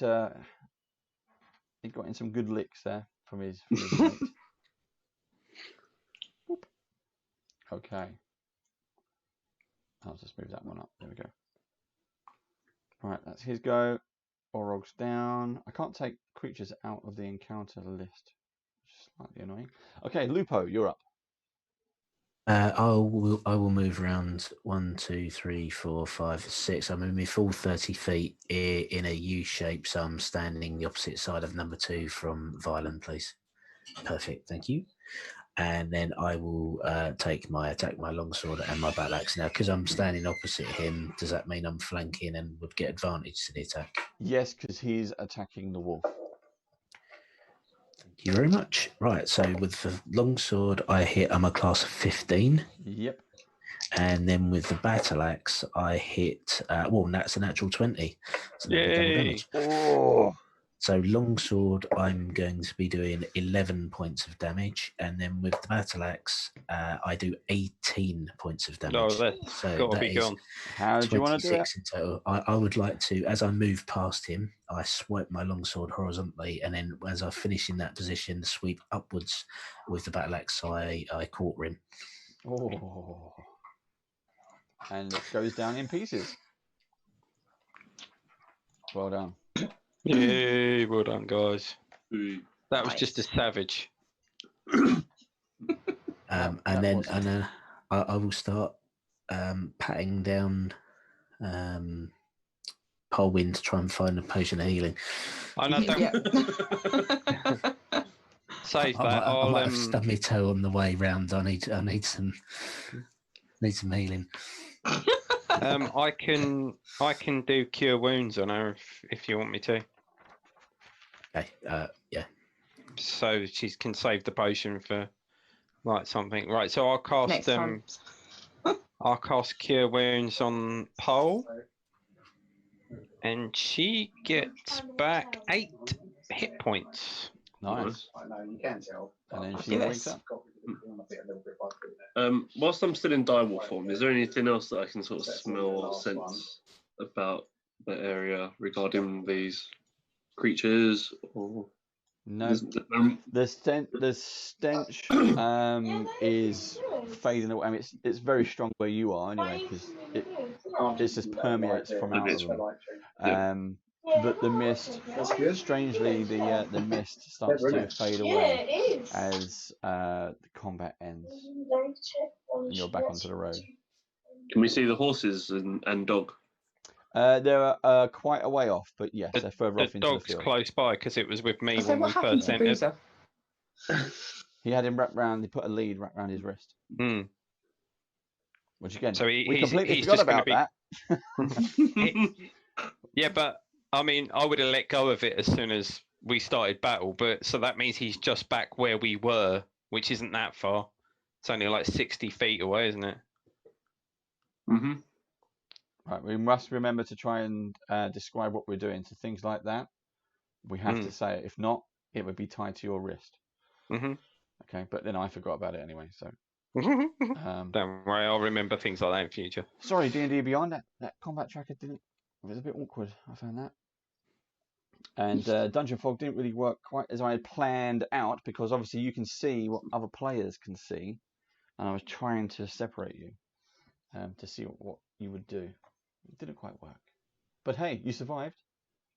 Yay! Virtual high five. Woohoo! Right. What would you like to do next?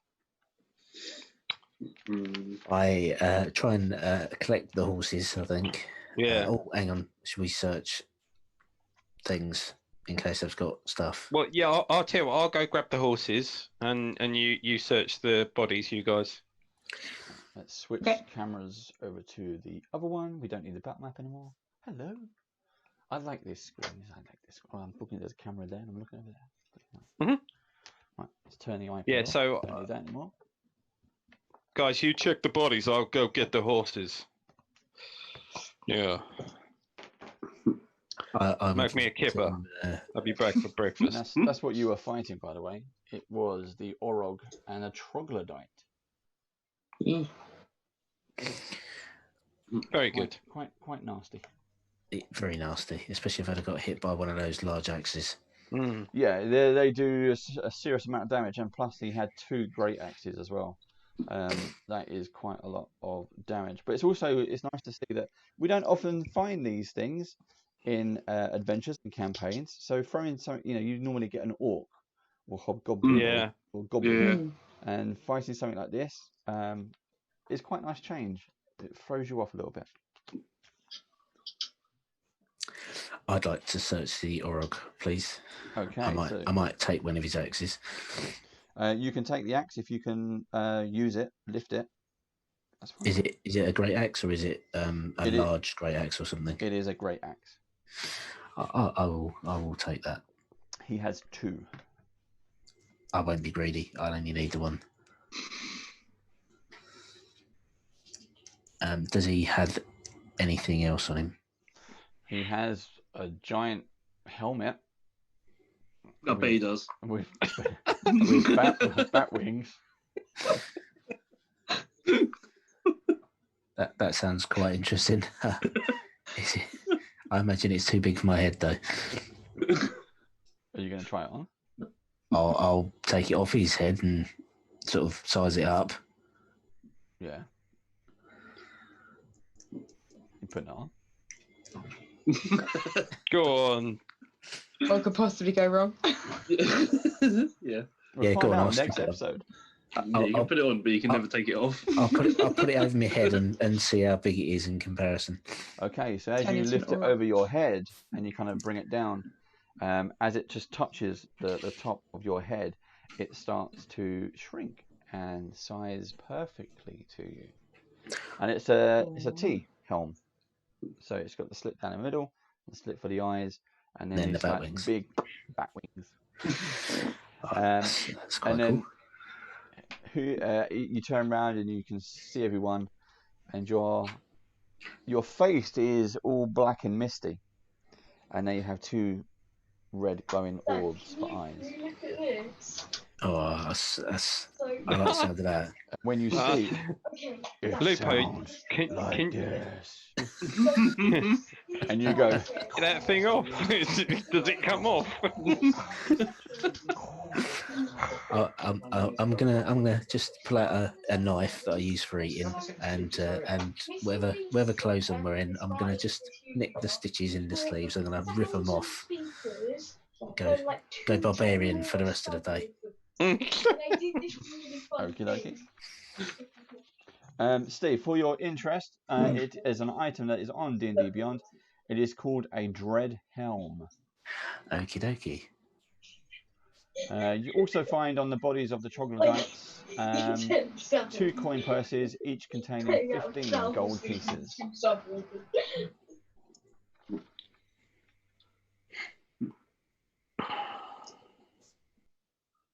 Is there enough for us all to take some? It's 15 gold pieces, so you need to share it out. There is no bank. I'll keep the helmet, so you can take the gold. So, did you say 15 times 2, Dave? So 30? Yep, there are 30 gold pieces in total. Yeah, so 10 each, yeah. Yeah, well, I'm still a direwolf at the moment, so I don't have any pockets to put my 10 gold in. You should let Paul ride you. That'd be well funny. I was thinking of trotting along next to Bruiser. Just hope he doesn't get frisky. Get some kind of chariot and just like attach you and Bruiser to it. Mush. just a mini Boudica. Well, yeah.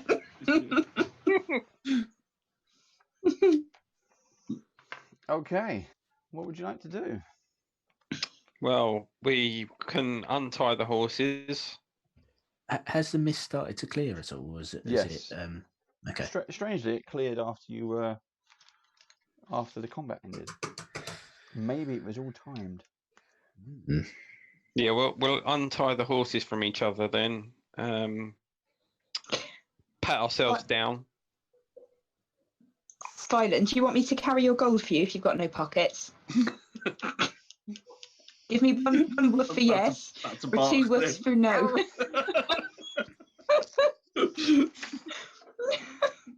Just nod my head.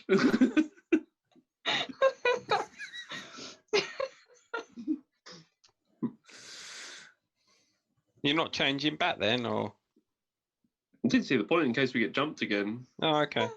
Yeah, no, I suppose it lasts for like, I think it's an hour. So. Well, I'll lead your horse with mine. So, when someone changes into a dire wolf or a bear, what does happen to his clothes? It changes along with you. Yeah, you just kind of wrap it up into magic. So everything I've always you're just averted my eyes and tried not to look, so I didn't. Because otherwise you get into a whole situation where all your clothes fall off and someone's got to pick it up. So. But that's why I avert my eyes, just in case.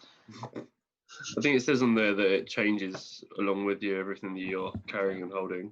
It's easier to manage it like that. Okay, what would you like to do? Carry on, I guess. Okay. On the road again. Okay, so a few more days pass. Quite uneventful. So you manage to heal up. And you stand now. Get me map. You stand. Oh yeah, map. So we've had a long rest and we're back to maximum hit points and so on. Yep. It's been a few days. No further encounters. So you've cleared now Misty Forest, and you stand at the end, basically at the end of the trade way. Here. Hello. Hello. Hello. Hear you here in the background. Hello. Yeah, hello. I'm looking down. I'm reading. Hello. Hello. Right. You stand at the end of the tradeway. Here marks the lands in which civilization has been washed away by the tide of lawless monsters, and nothing makes this threshold clearer than the tradeway itself. After travelling about 350 miles of road over the course of a 10-day and a half, the well-trod dirt of the road dissolves into untamed wilderness. A sea of tall grass spreads out before you, and looming all over it is the silhouette of a once mighty castle standing upon a hill. An aura of ancient danger surrounds this place. What would you like to do? That's Dragonspear Castle. How long after that battle did it take to get there? You've been travelling for, say, 3 or 4 days. Okay, so I can get my wild shape back. Yep. Basically. Everyone's on full hit points. Yeah. Oh yeah, it's like you've done a couple of long rests, isn't it? Yeah. Everyone's recharged. Make sure you take your rations off as well.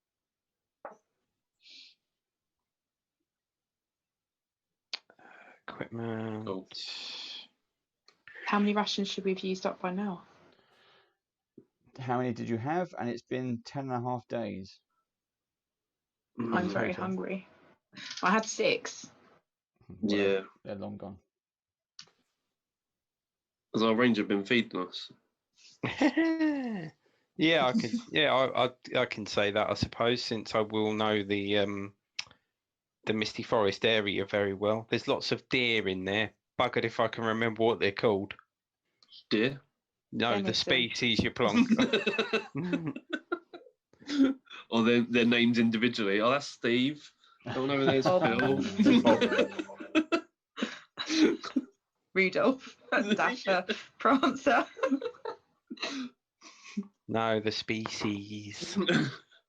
Can we see anything moving around the outside or on the sort of battlements of the castle? Do a perception check. It's very good. What's that? 16? Apart from a little bit where she knocked her phone. 17. Apart from that, I've got a title now on the corner. No, you don't see any movement. I reckon it looks pretty...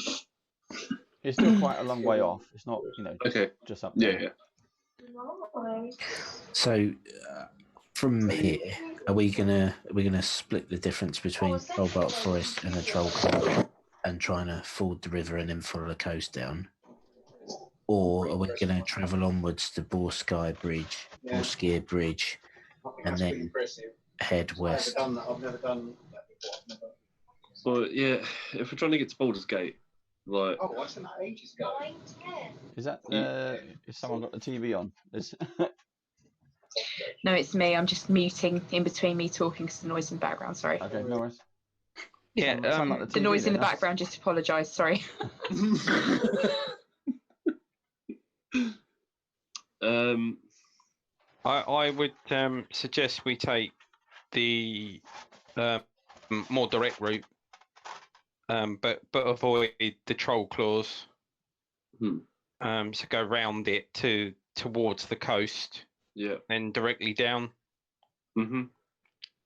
We don't have to go near Warlock's Crypt, do we? Can we go to the east of that? Skirting around. Oh no, we'll like go directly south past the edge of the kind of mountainous region that the Warlock's Crypt is on. And then sort of go southwest a little bit to avoid the troll claws, and then go over winding water. Yeah, over the winding water, and then just go straight down.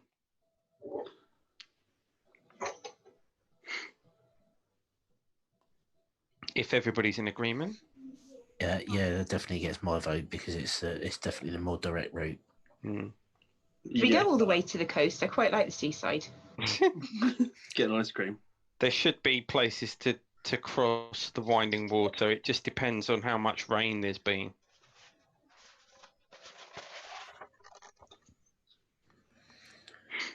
There's no official bridges there, but there are places to cross. That sort of route. I just posted it in the group.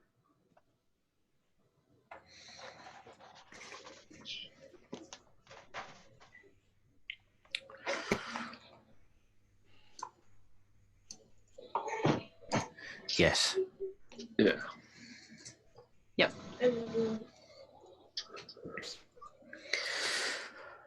Okay. Yeah, I mean, that's exactly what I meant. Yeah. Nice one. So crossing the river, I think we can do that more than likely. Yeah, like I said, there's not any bridges on that side, but there's definitely places to cross as long as there hasn't been flooding. Yeah. Okay.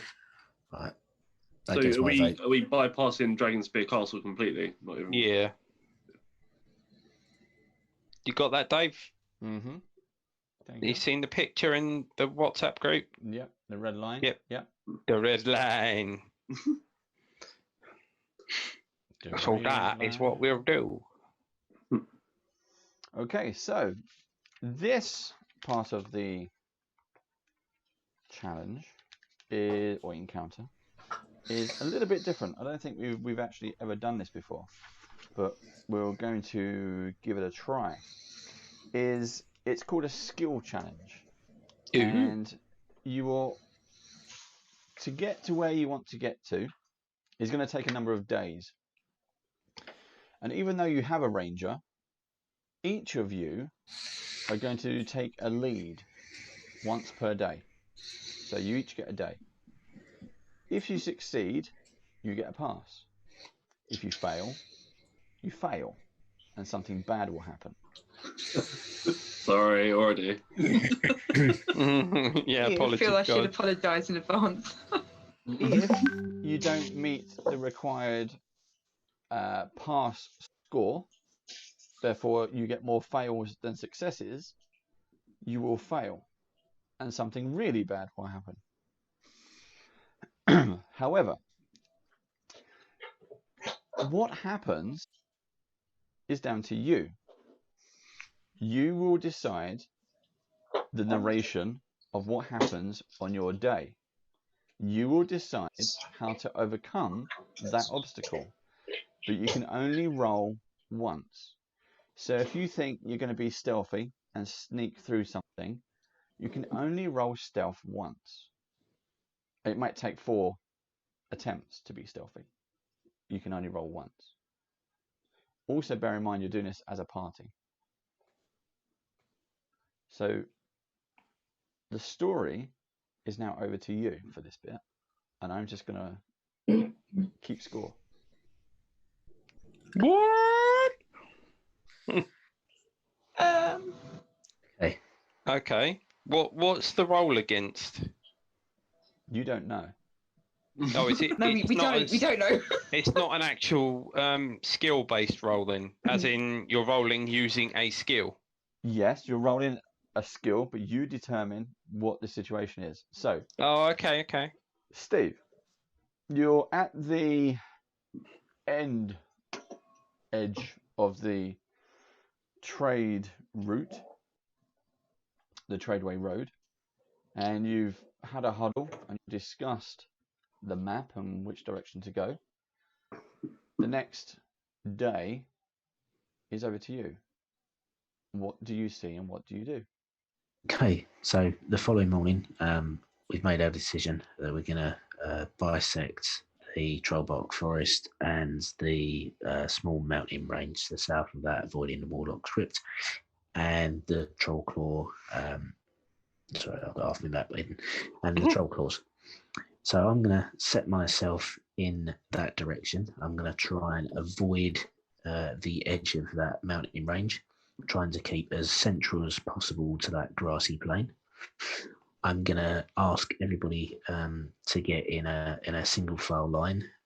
So we do travel single file. I'm going to forge ahead by starting a path through that long grass. So I'm going to ride to start with.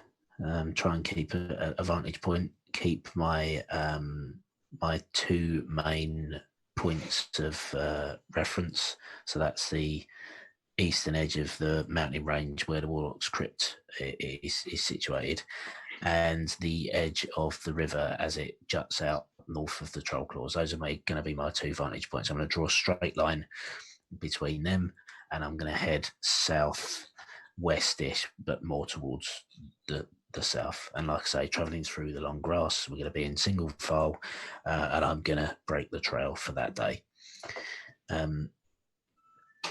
It's hard to tell the scale on here, but during that day, do we make it past that eastern edge of the mountain range that contains a Warlock's Crypt on it? Roll and find out. Okay. So the intent here is not stealth. We're just going to try and brute force it through the long grass. That is a 19 on the dice. Gee.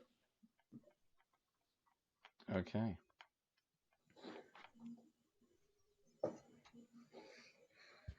You push the horses on, and you get to where you are going. You don't encounter anything along the way. Okay. Well so we keep going as much as we can. I'll try and get close-ish to the river. Try and find a place where the grass is a bit thinner, so we're not camped in the middle of the plain, if you see what I mean. Try and find some open ground where we've got at least something to our backs for the night's camp. So as it gets towards dusk, maybe an hour or so before dusk, we'll start looking out for a likely place to camp that we can secure on at least one side. We haven't got to watch, sort of either the river to our backs or some sort of rocky formation to our backs, where we're not in the middle of the grass plain where there is nothing to see and things can creep out the grass and attack us on all sides. Okay, roll d20. Natural 20. Okay. Weirdly, you find exactly what you've been looking for. Even matches your description. It's quite uncanny. Okay, so we make camp there for the evening. We hobble the horses. We set the tents. We dig a fire pit. We light a fire early while it's still light, so we can cook the food. But then, as evening rolls on, it's just the embers of the fire, and the intent there is just to keep a very low fire, so that's warmth without too much light to draw attention to ourselves, and also so that Steve, people aren't. Yep. Roll a d20. That's a 13. Unlucky for some. Hopefully not me. Okay, continue. So we keep the fire low so that people's sort of night vision and that isn't screwed up. And I will split the party into pairs. So we're going to have a first watch that will consist of myself and Pole, and second watch, which will consist of Gildor and Violin. Okay. Anything you'd like to do on first watch? I'd like to inquire about Pole's history. Where was Bruiser from? Bruiser? Oh, I picked him up one day. He was just a bit of a stray, really. He was wandering around looking for scraps. I fed him and looked after him, and he's been with me ever since. I'd be heartbroken if anything happened to him. Well, he's a very, very loyal hound, and a good mount as well. Yeah, I'm quite impressed, and it's good to have him in his party. Is he got a good sense of smell? I don't really know. I mean, he can sense a bone about half a mile off, but I've never really used him to track anything down. Oh, I just wondered if we could put him on guard, and have him circle the camp with us on this watch. It's not a bad idea. All right. So we bring Bruiser with us as we circle the camp and keep an eye out for any anything that could be hiding in the long grass waiting to jump out on us.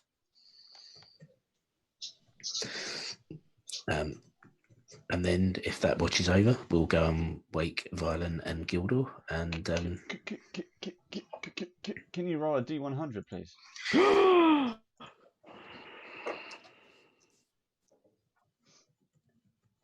67. 67. Oof. Can you roll? Didn't look good. Can you roll 3d6? I can. Thank you. 14. Okay. It's how many boils on your bum you wake up with. Yep. So just before your shift ends, you hear in the night sky a howl, like a wolf howl. Well, it is a wolf howl. And then followed by... Is Violin having a bad dream? Yeah.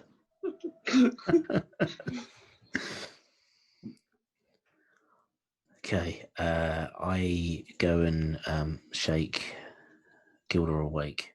Mm. Is there wolves on this plain? And should we be worried? Should we be building the fire up or something? Yes, there's wolves. There's wolves around many of these parts. They shouldn't bother us. What time of morning is it? Because if we're just change, we're just about to change shifts, weren't we? Yeah. So rough. Was it early morning? Let's say 2 a.m., 3 a.m. Yeah, like 2 or 3 o'clock in the morning. Yeah. Yeah, they don't normally hunt at this time of day, but it'd probably be a good idea for me and Violin to to stay alert on our shift. Hey, do you want us to stay up? No, it'll be fine. We'll just make sure that we can wake you up quickly if needed. So I suggest you don't take all your equipment off and everything. Just sort of like get as much sleep as you can with your sword in your hand. Okay. I will try and take my rest with my plate mail still on then. Yeah. It's comfy. Comfy plate your mail. massive helmet as well. Yeah. My massive helmet, yeah. Maybe take the helmet off. The wings won't allow you to turn over.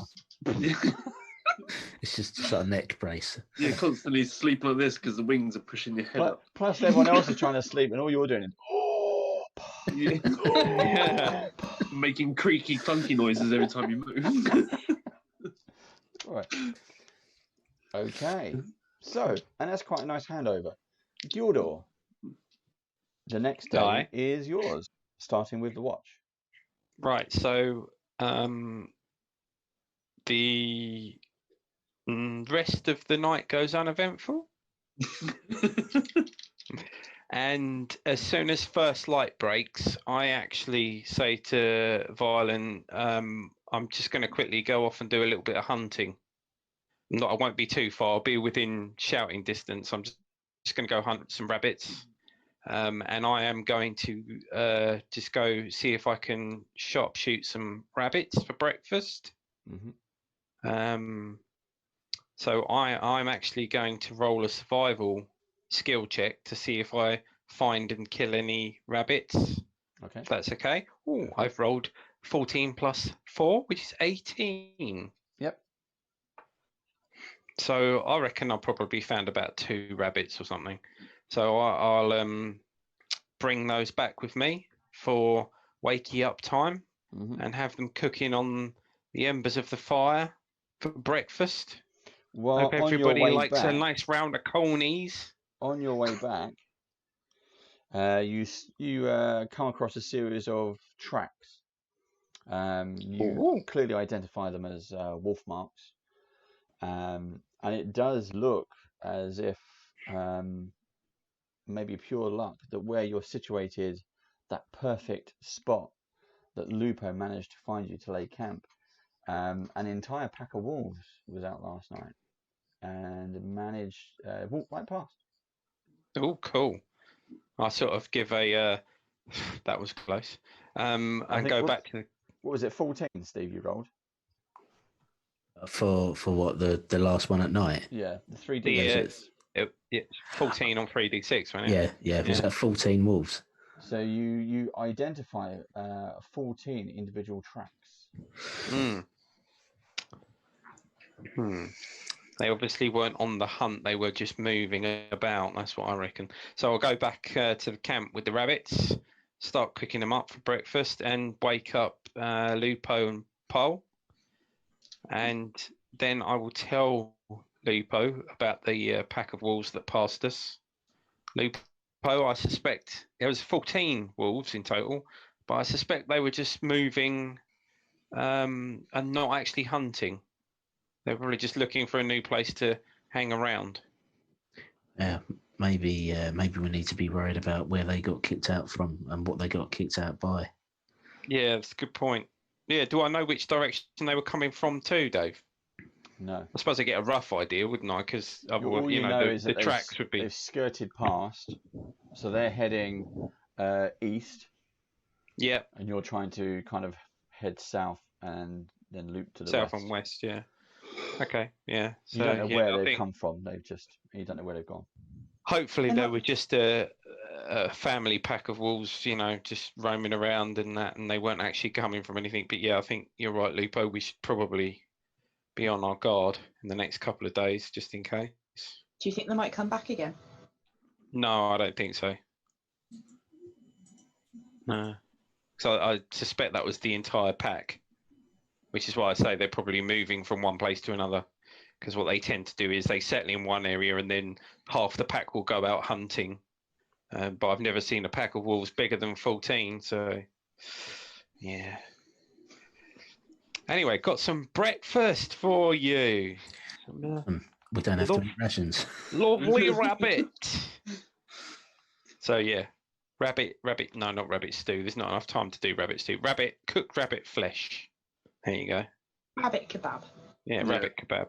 Rabbit on a stick. And then better on a stick. Yeah, exactly. So once we've had our breakfast and sorted out toilet rounds, we'll be on our way, I guess. Pack up the camp and be on our way. And we keep heading in the same direction that we have been.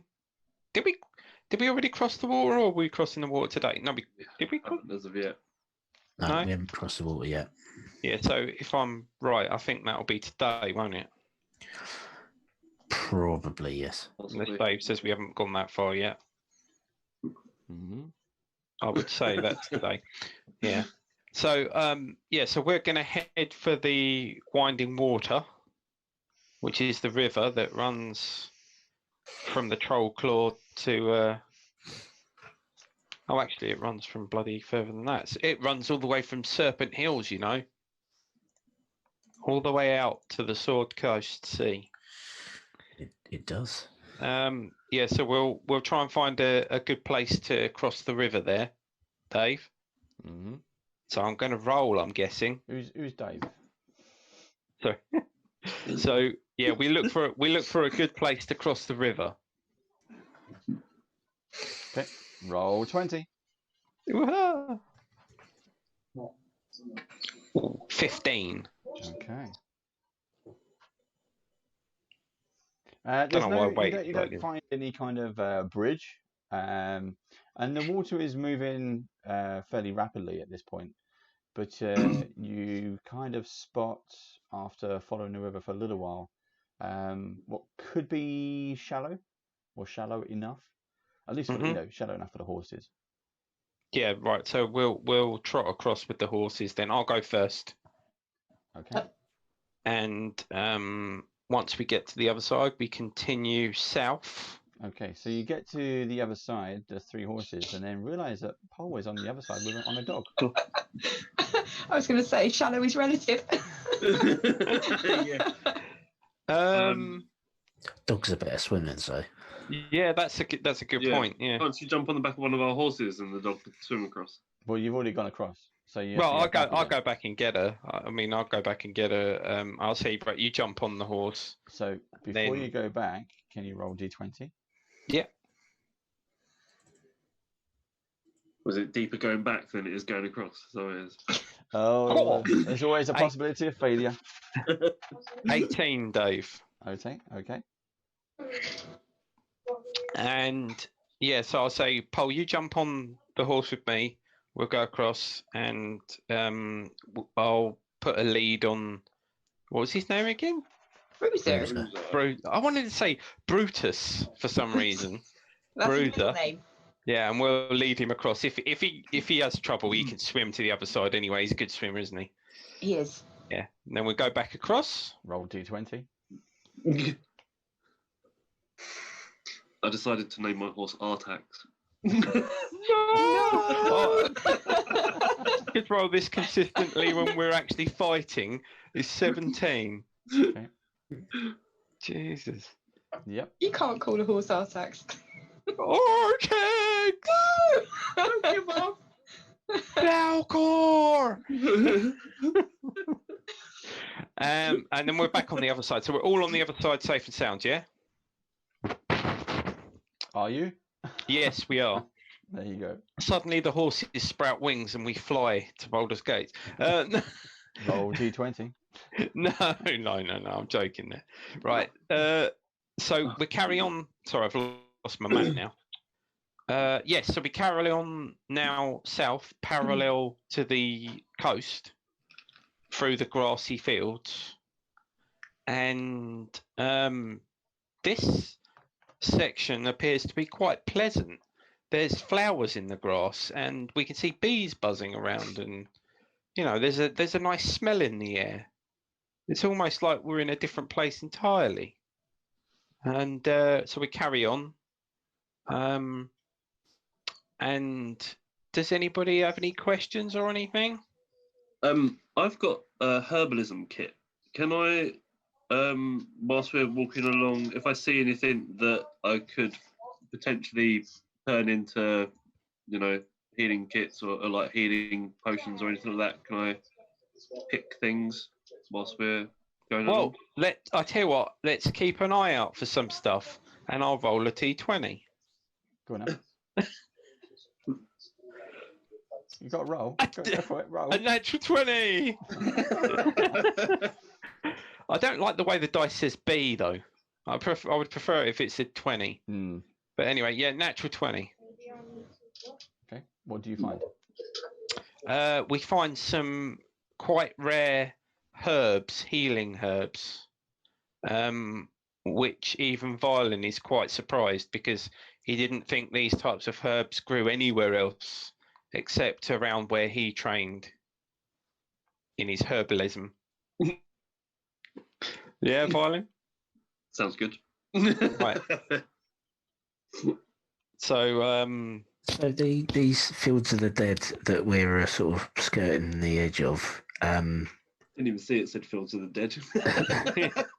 yeah, that's over. That's over in the east. Yeah, I'm just So, oh yes. There you go. There you go. Yeah, these herbs only grow in places where heroes have fallen and don't get back up again. Yeah, don't get back up again. Funny, I happen to have a vial of a hero's ashes around my neck. Well, perhaps we should deliver them to the fields of the dead. Yeah, maybe we should sprinkle them as we go past. So we carry on, and the rest of the day is pretty uneventful because we're going across flat grass, flatland. Yeah. There we go, and then we get to near the end of the day, and I suggest we make camp. Lupo, do you want to look for a suitable site? You seem to have a knack for it. Yeah, I'll have a look round for a sort of a flat piece of land away from the grass. Got a bit of a vantage point to it, so maybe a slight hill. Maybe we cross one of the old barrows where one of these heroes might be buried. Give us a bit of a higher vantage point over the rest of the grasslands. Failing that, some rocky outcropping or something that we can put our backs to. Right, just in case it's needed, I've rolled a 17 in advance. Yeah, so we make camp. I'm going to check a 60 feet perimeter around the camp, just to make sure I can't see any more wolf tracks. Do you want me to roll for that? You will be rolling for that, yes. Okay. I'd also, so again, we'll dig a fire pit like we did the night before, split the watches, and I'd like to clear more of the grass around us by cutting it down. Hopefully there's some dryish grass around as well, and bundle those up as sort of emergency torches or something, or some stuff that we could quickly throw on the fire as kindling to make it flare up if wolves did come in, because wolves don't like fire. Good idea. And this time, Jeff, you have to roll for that one. Yeah, no worries. I was just going to say, and this time, 18. Shit, it's like it's using up all my good bloody rolls. Yeah, you wait till we get into combat. Yeah, it'll be a 1, 2, 5. So yeah, what was I going to say? Oh yeah, watches. This time, me and Violin will take first watch, and you, Lupo and Polka take second watch. Yep. Okay. Okay. Bruiser. And Bruiser. Brutus. Bruiser. Bruiser. And I will see if I can find any more rabbits for tea, Dave. And I am going to roll a d20. 17! This is stupid! Do you think they got the algorithms wrong on the D&D Beyond dice thing or something? Yeah, so 17. Okay. Do I find any? Do I? You find I some. do. There you go. Just say 2 again, because half a rabbit each is probably enough, isn't it? It's fat enough. And we'll cook that up, eat that for tea, and then go on watch duty. So can I like craft things with that those herbs that we found whilst on watch, or would I do that in my rest time? Yeah, you do it. You can do it while on watch, but also on your rest time. Yeah. As long as you know you're not sort of actively moving around and doing stuff. If you're just kind of sticking it in a pot or drying root, drying it or whatever, that's fine. So would that just make a like potion of healing? Would it, or what do you want to make? Well, it was healing herbs of some sort. So yeah, some sort of healing potion of some sort. Healing salve. Yes. That's actually an item, isn't it, in the D&D Beyond, I think. Because I've got that in another game. It's really good. So do you want us to roll for the first watch, Dave? Yep. To see if anything happens. D20.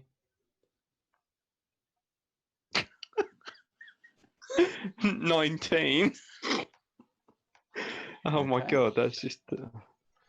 This is when you pick the dice to roll on its own on the left-hand side. I reckon they're fixed. So they're cheating dice. And the ones you when you press it on an actual skill or to attack, they're the ones that always roll not very good, but there we go. Test that theory. Go on, roll an attack. Yeah, hold on. Let's roll an attack. Longbow. 2. Yeah, 2. If I had to attack anything, but yeah, there you go. So I take it nothing happens for the first watch. Nothing happens on the first watch. And then when it gets to the end of our watch, I wake up Lupo and Pole and say there's been no activity on our watch. I think we're going to have a quiet one. Roll D20. And then I... Oh. 19 again! Stupid.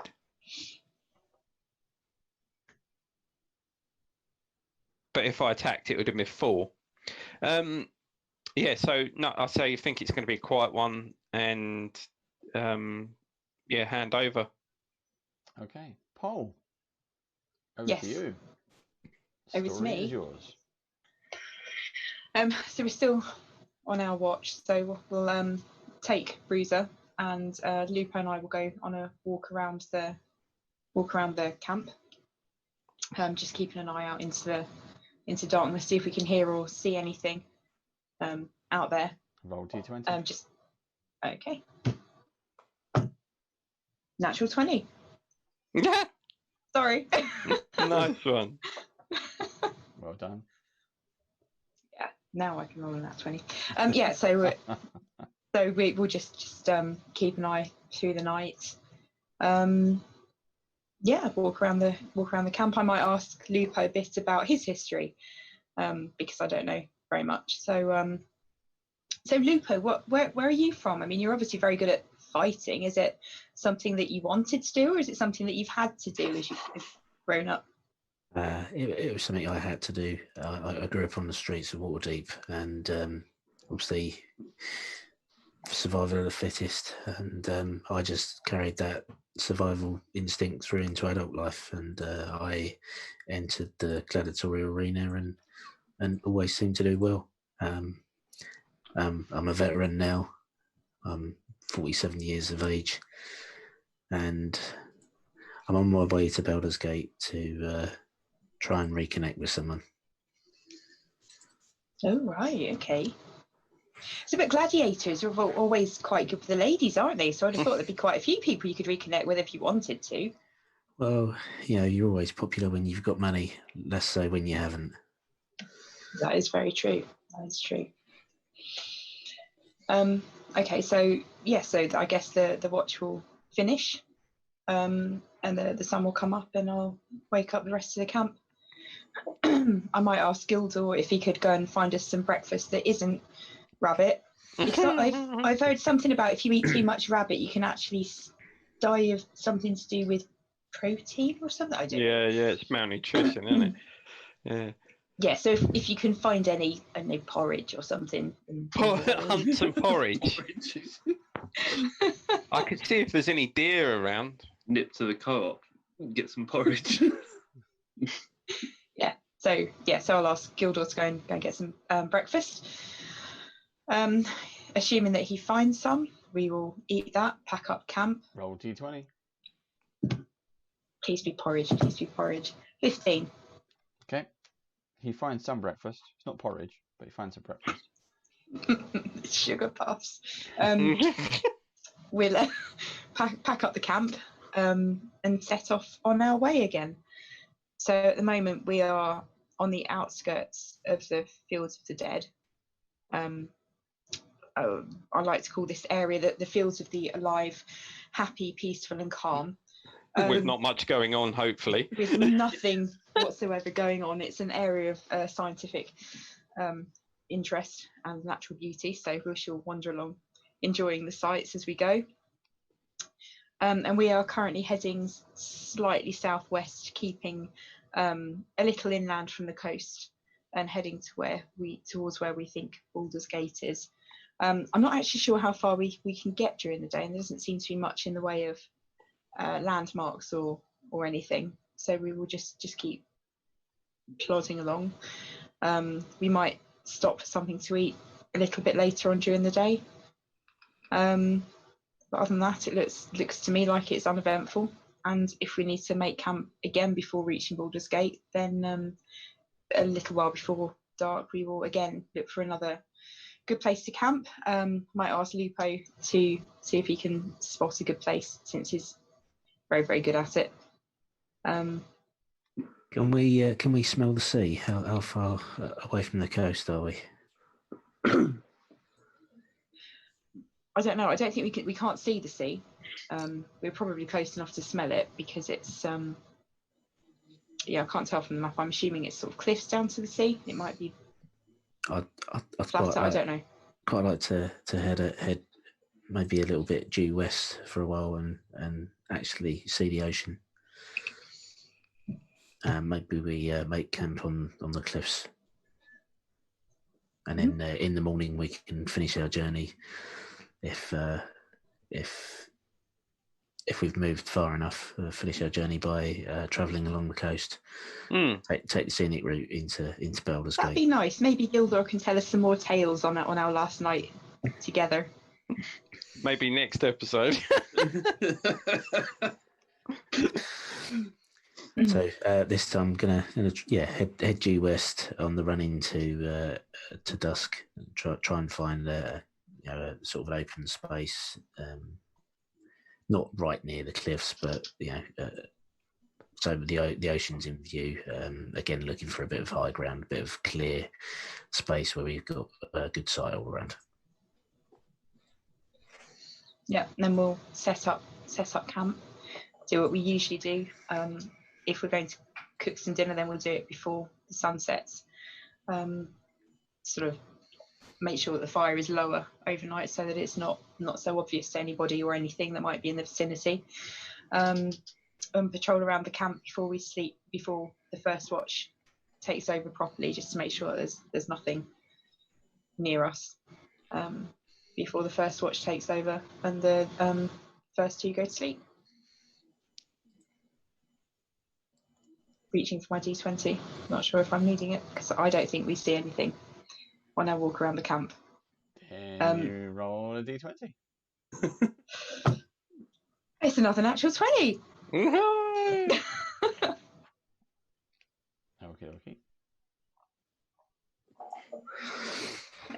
So this time I think Violin and Gildor will take the first watch, and Lupo, Bruiser and I will go to our sleeping places and do that. Okay. I don't know what happens next time I sleep. It's a good way out, that is, yeah. But roll D20 anyway. 16. Okay. And Violet, over to you. So yeah, we spend our watch patrolling the perimeter of our camp, keeping an eye out. Speak to the Gildor, asking him about his past and his time in the Misty Forest. Is there anything you wish to ask myself at all, Gildor? Or Yeah. Well, how did you get into becoming you're a druid, aren't you? Yes. Yes. I've not met many druids, to be honest. So yeah, tell me a bit about yourself. How did you get into that? My father was also a druid, and it was passed on to myself as well. I'm actually travelling to Baldur's Gate to learn to be a farrier. So it was my yes. Very good. Yeah. What? Where are you off to after Baldur's Gate? Do you think? I'm going to spend a little bit of time in Baldur's Gate, just looking around, because even though I've travelled this road many times, I've never actually gone into Baldur's Gate. So yes, I'm going to spend a little bit of time looking around, and then I'll head back to the Misty Forest. Yeah, probably back to Waterdeep at some point. Very nice. Yeah, the rest of our watch continues, and then if it's uneventful, we'll wake up Lupo and Pole. Roll D20. Sorry.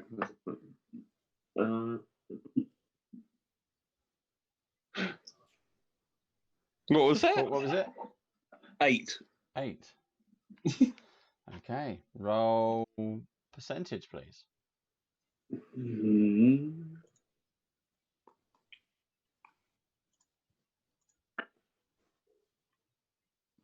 Is 0, 0, and a 4? Is that 4? 4. Yeah. Yeah. Right. 4. Roll a D4.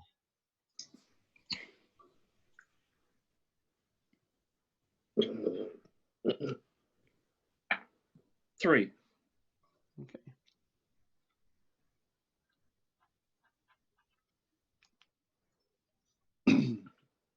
Three gold dragons suddenly descend upon you. What you actually happen to see is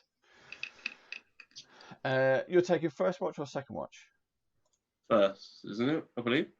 I think Paul puts on first. Yeah, Yeah, it was first watch. So just before you kind of go to wake up the other two, so hold on, so you're not seeing it. Violet, you're asleep, or you on watch? No, me and Violence Gilda are on on watch. watch. You and Gilda are on watch, and then you're going to swap. So, what you see, you're just about to kind of wake up the other two, and you notice in the sky above you, there appears to be 2 flying snakes, and they're almost dancing around each other in a very kind of horny sight. Does it look a bit like a mating ritual? A mating ritual. And then when the moonlight hits them, it's almost as if they become ethereal and they glow. And as the light, just by watching this, you're kind of like spellbound, and you're just filled with like a warmth, and especially you being a druid, it's almost as if this is something that's very rarely seen, and you feel as if you're blessed. In which case you are. You're actually blessed for however long blessed works. Okay, Last for. Cool. Just myself or Gilda as well? Just me. Unless you point it out, it's up to you. It's still yours. Yeah, I think I would go. Like, oh, look at that. That's pretty neat. Oh, something you don't see every day, isn't it? Are you waking us up to see it? Yeah, I think I would give you a little nudge to have a look as well. Okay. You all look up and you all see these dancing celestial flying snakes in the sky, and all of you are blessed. Excellent. And then over to the next watch. So, this is Lupo and Pole, correct? Yes. Right. As we're handing over, can I ask Violet? Violet, I've seen you as a dire wolf, and I've seen you as a bear. So what else can you do? I can change into many forms. Giant octopus, spiders, all manner of creatures. Yeah.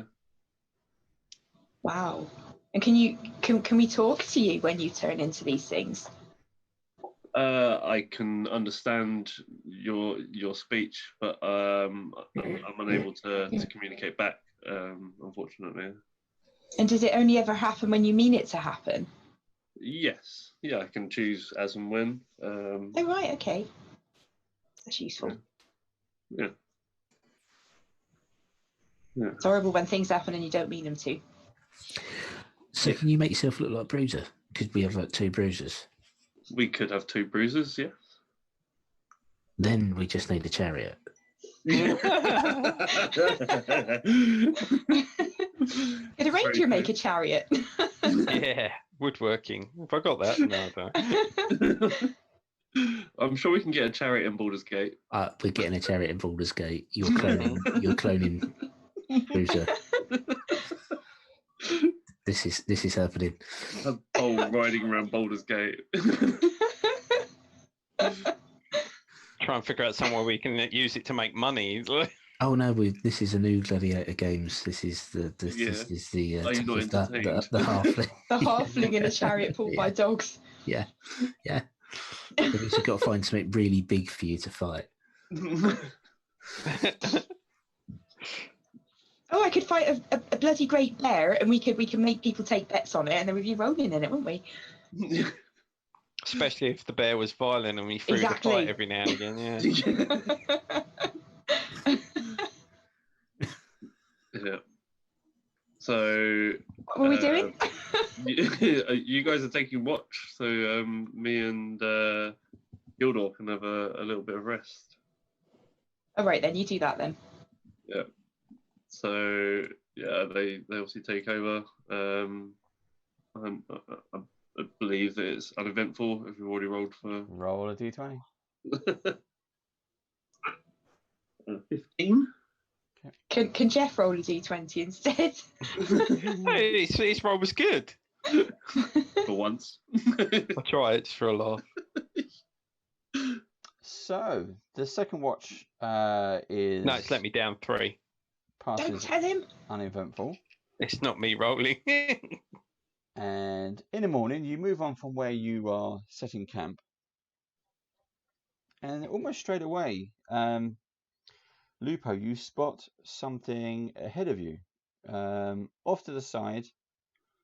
It's kind of a bit overgrown, but looks like a piece of the wood in some kind of shape. I'll have a wander over. I'll dismount, walk the horse over there. Just what are you saying, Lupo? No, it looks like there's something in the grass over here. There's some old wood.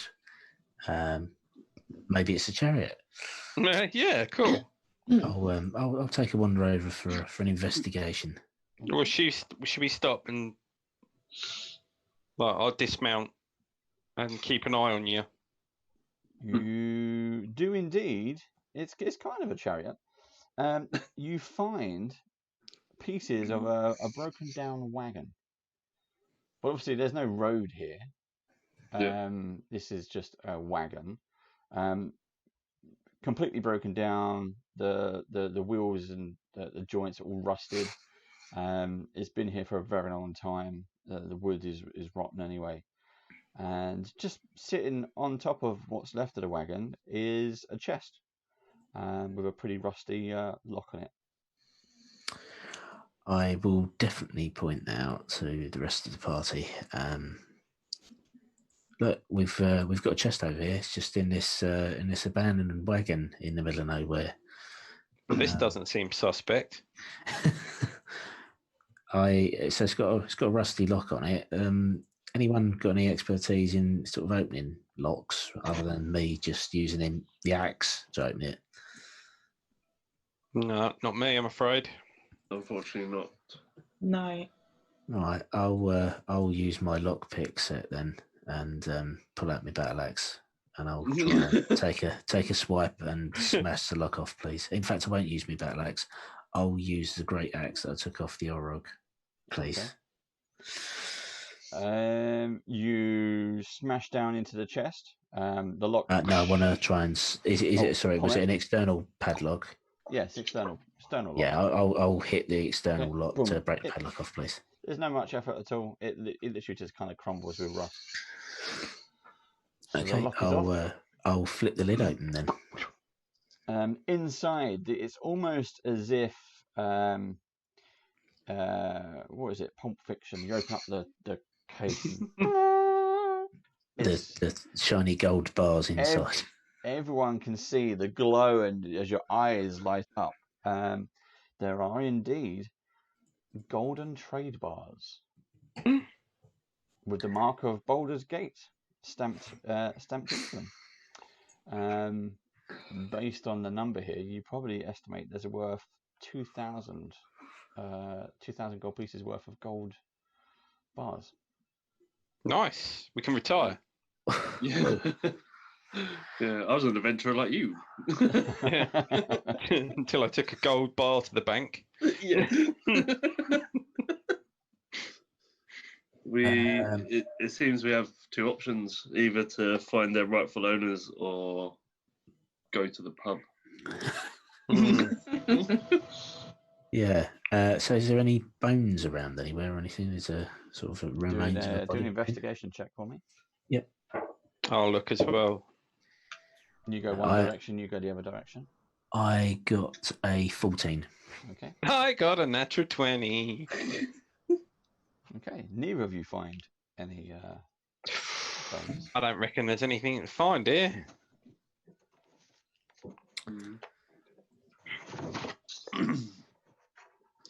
Is there a mark on the chest or on the wagon or anything? No, if there was a mark on the chest, it's long gone. The wagon is just too deteriorated. The gold is spotless, perfectly fine. And each bar is individually stamped with the crest of Baldur's Gate.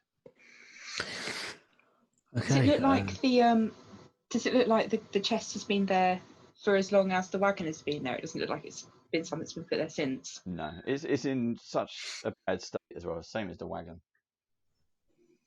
Why would someone leave a chest on a wagon, Heavy. Yeah, but You'd have come back for it by the time surely it's deteriorated. Yeah, you've come back for it, or would have taken some of the gold out of it. I mean, is it packed with gold, Dave, or does it look like some of it's been taken? No, it's got exactly the right size amount for this amount of gold. The dimension it fits of the its box. squares. Yeah, it's a proper gold bar bullion travel chest that they would take to banks or family houses or whatever. Should we stick some in the horsey things, whatever they're called again? Saddlebag. Yes. So saddlebag. We can divvy it up by 4, can't we? Yep. Okay, we will divvy it up by 4 and have the equivalent of 500 gold pieces worth of trade bars each. Okay, so you start divvying up the gold bars. Steve, Lupo. Yep. As you pick up the gold bar, your entire vision ahead of you is just almost goes up, and suddenly the bright sunny day, the long grass, the nice pleasant coastal smells, your companions, the dog, the horses, the wagon, the gold, is all torn away. And staring you is this huge, bigger than human, hideous green-skinned creature with this huge nose with warts on his face. Like Shrek. Yeah, looking right over you, into your face. And he's like, "Yeah, look, there's another one here. He looks like that lot."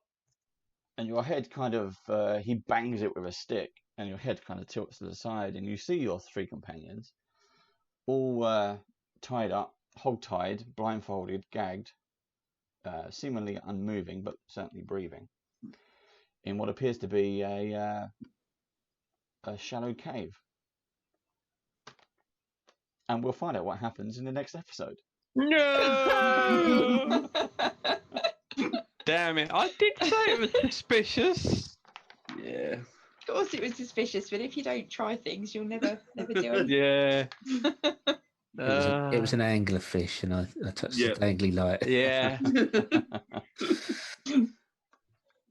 It's a bloody port key, wasn't it, from Harry Potter? Yeah. Bloody port keys. So that was a bit of a strange one there. You had a couple of different types of encounters. I think the first one went a bit odd from my point of view because of the trying to keep you separated by using dungeon fog didn't quite work. That's the way it does that. And then the second encounter, which is a skill challenge mixed in with something else,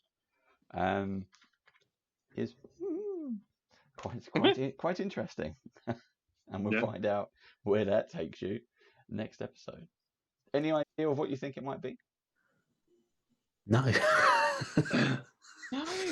What, the creature that was staring at him? Just the entire situation. I mean, the creature description matches a cave troll. Mm-hmm. But what happened as a player, not as character, sounds like some sort of magical illusion or something like that. So it's like I say, is the creature is the thing that we've touched, part of a creature, like an anglerfish or a mimic or something, and it's only happened to me, and nothing has happened to them because you haven't described what they've seen yet. Only what I've seen. It sounds like we've already been teleported there and been caught, and you were the last one to be teleported there. Or nothing's happened to you. I'm now inside this thing that swallowed me. Or you're now on the floor unconscious. Type thing, and it's an illusion in your head type thing or whatever. Yeah. Or we've all been living through the illusion, and Lupo's the only one who's had the illusion lifted somewhat. So we think that we've. So we haven't done this journey at all. We're actually still at Dragonspear Castle. So there's the idea. I know Jeff and Steve will know this, but for the audience who's still watching, it's kind of like Better Than Life. And it's a weird kind of social experiment. So you give the narrative over to the players, with an expectation. Now Steve started off very cautiously and had enemies and everything else, but then as everyone goes on, they'll either be self-narcissists like Rimmer, and you'll end up burying himself head deep in the sand with jam on his face and letting the ants eat him alive. Or everyone else is like, I had a really nice day. Nothing happened. I found some food.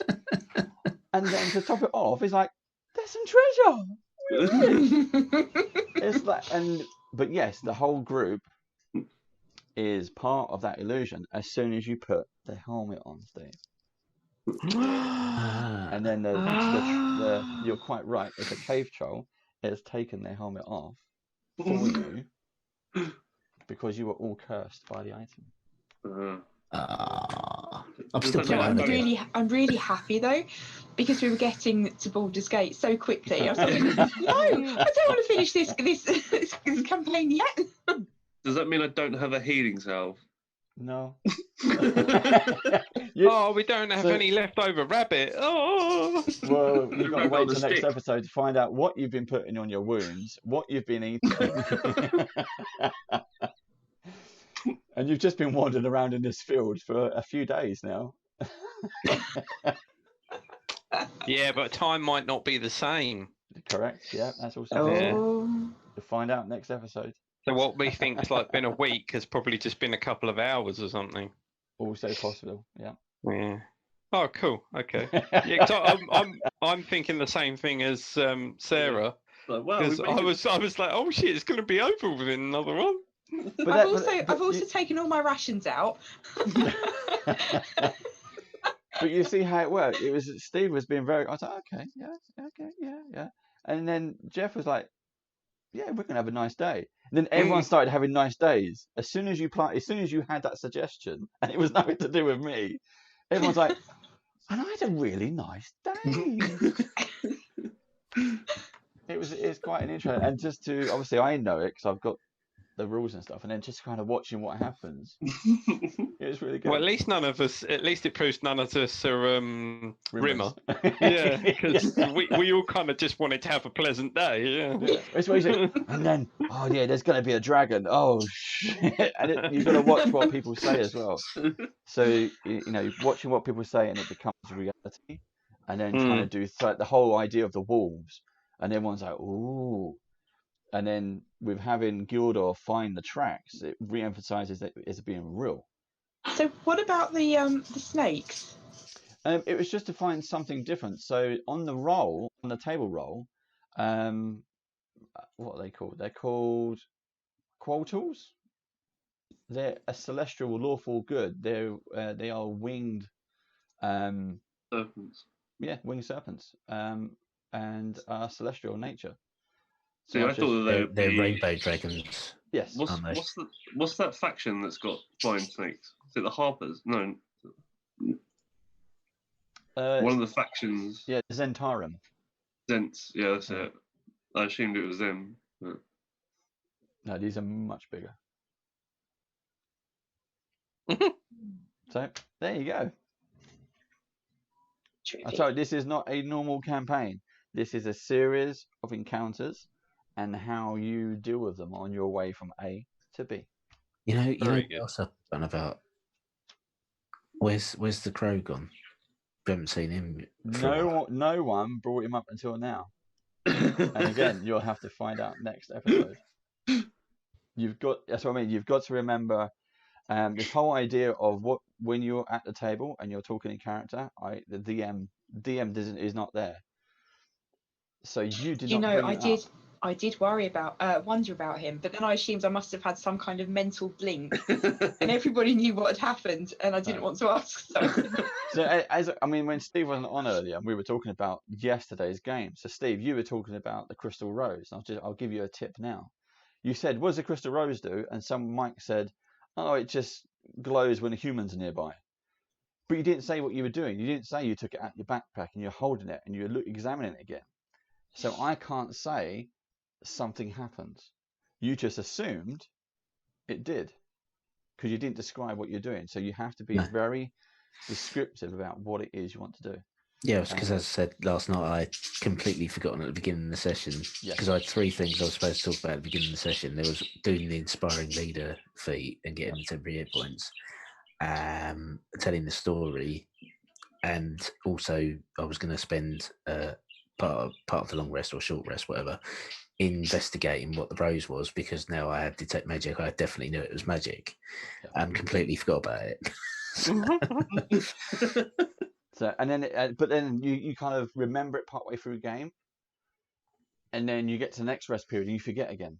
Yeah, that's right. And then it repeats itself. So you've got the idea of making notes, the idea of being descriptive of what you do, because it might jog someone else's memory. So, Paul, if you had said, "Oh yeah, what about that flying demon guy, that imp thing we met?" But no one did. But if you mentioned something, it might have twigged someone. Oh yeah, what happened there? He said he'd be back or whatever. I did write it down. I just still forgot. I couldn't remember his name. In front of me. I'm sure it had a name, but I can't remember it. It does have a name. So, notes. I can't find the notes for this game. I know that it can't open its own door, and there's 9 kingdoms of hell, of evil. I'm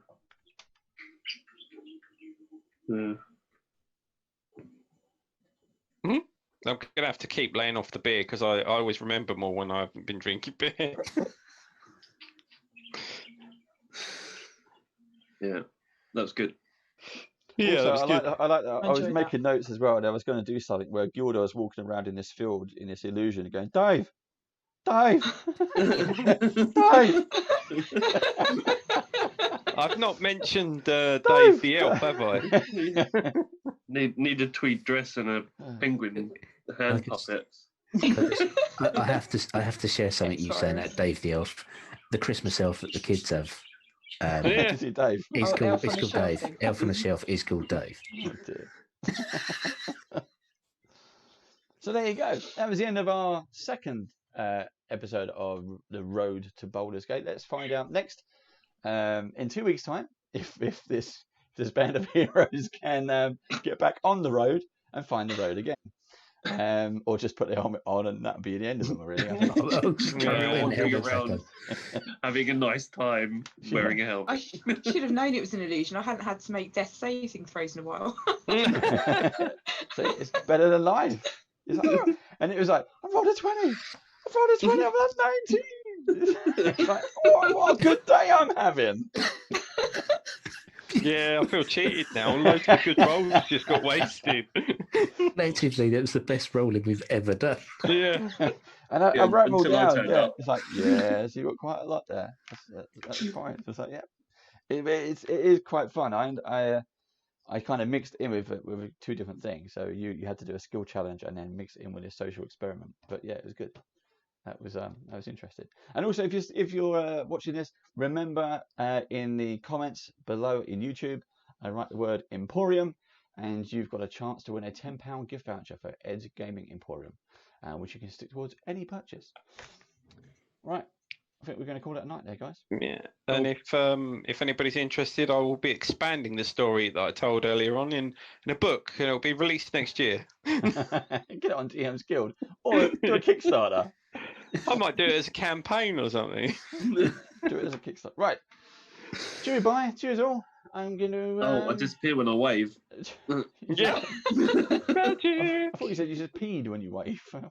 Well, yeah, that as well. But I didn't really want to mention that, Dave. You know that's my problem. Right. See you all. See ya.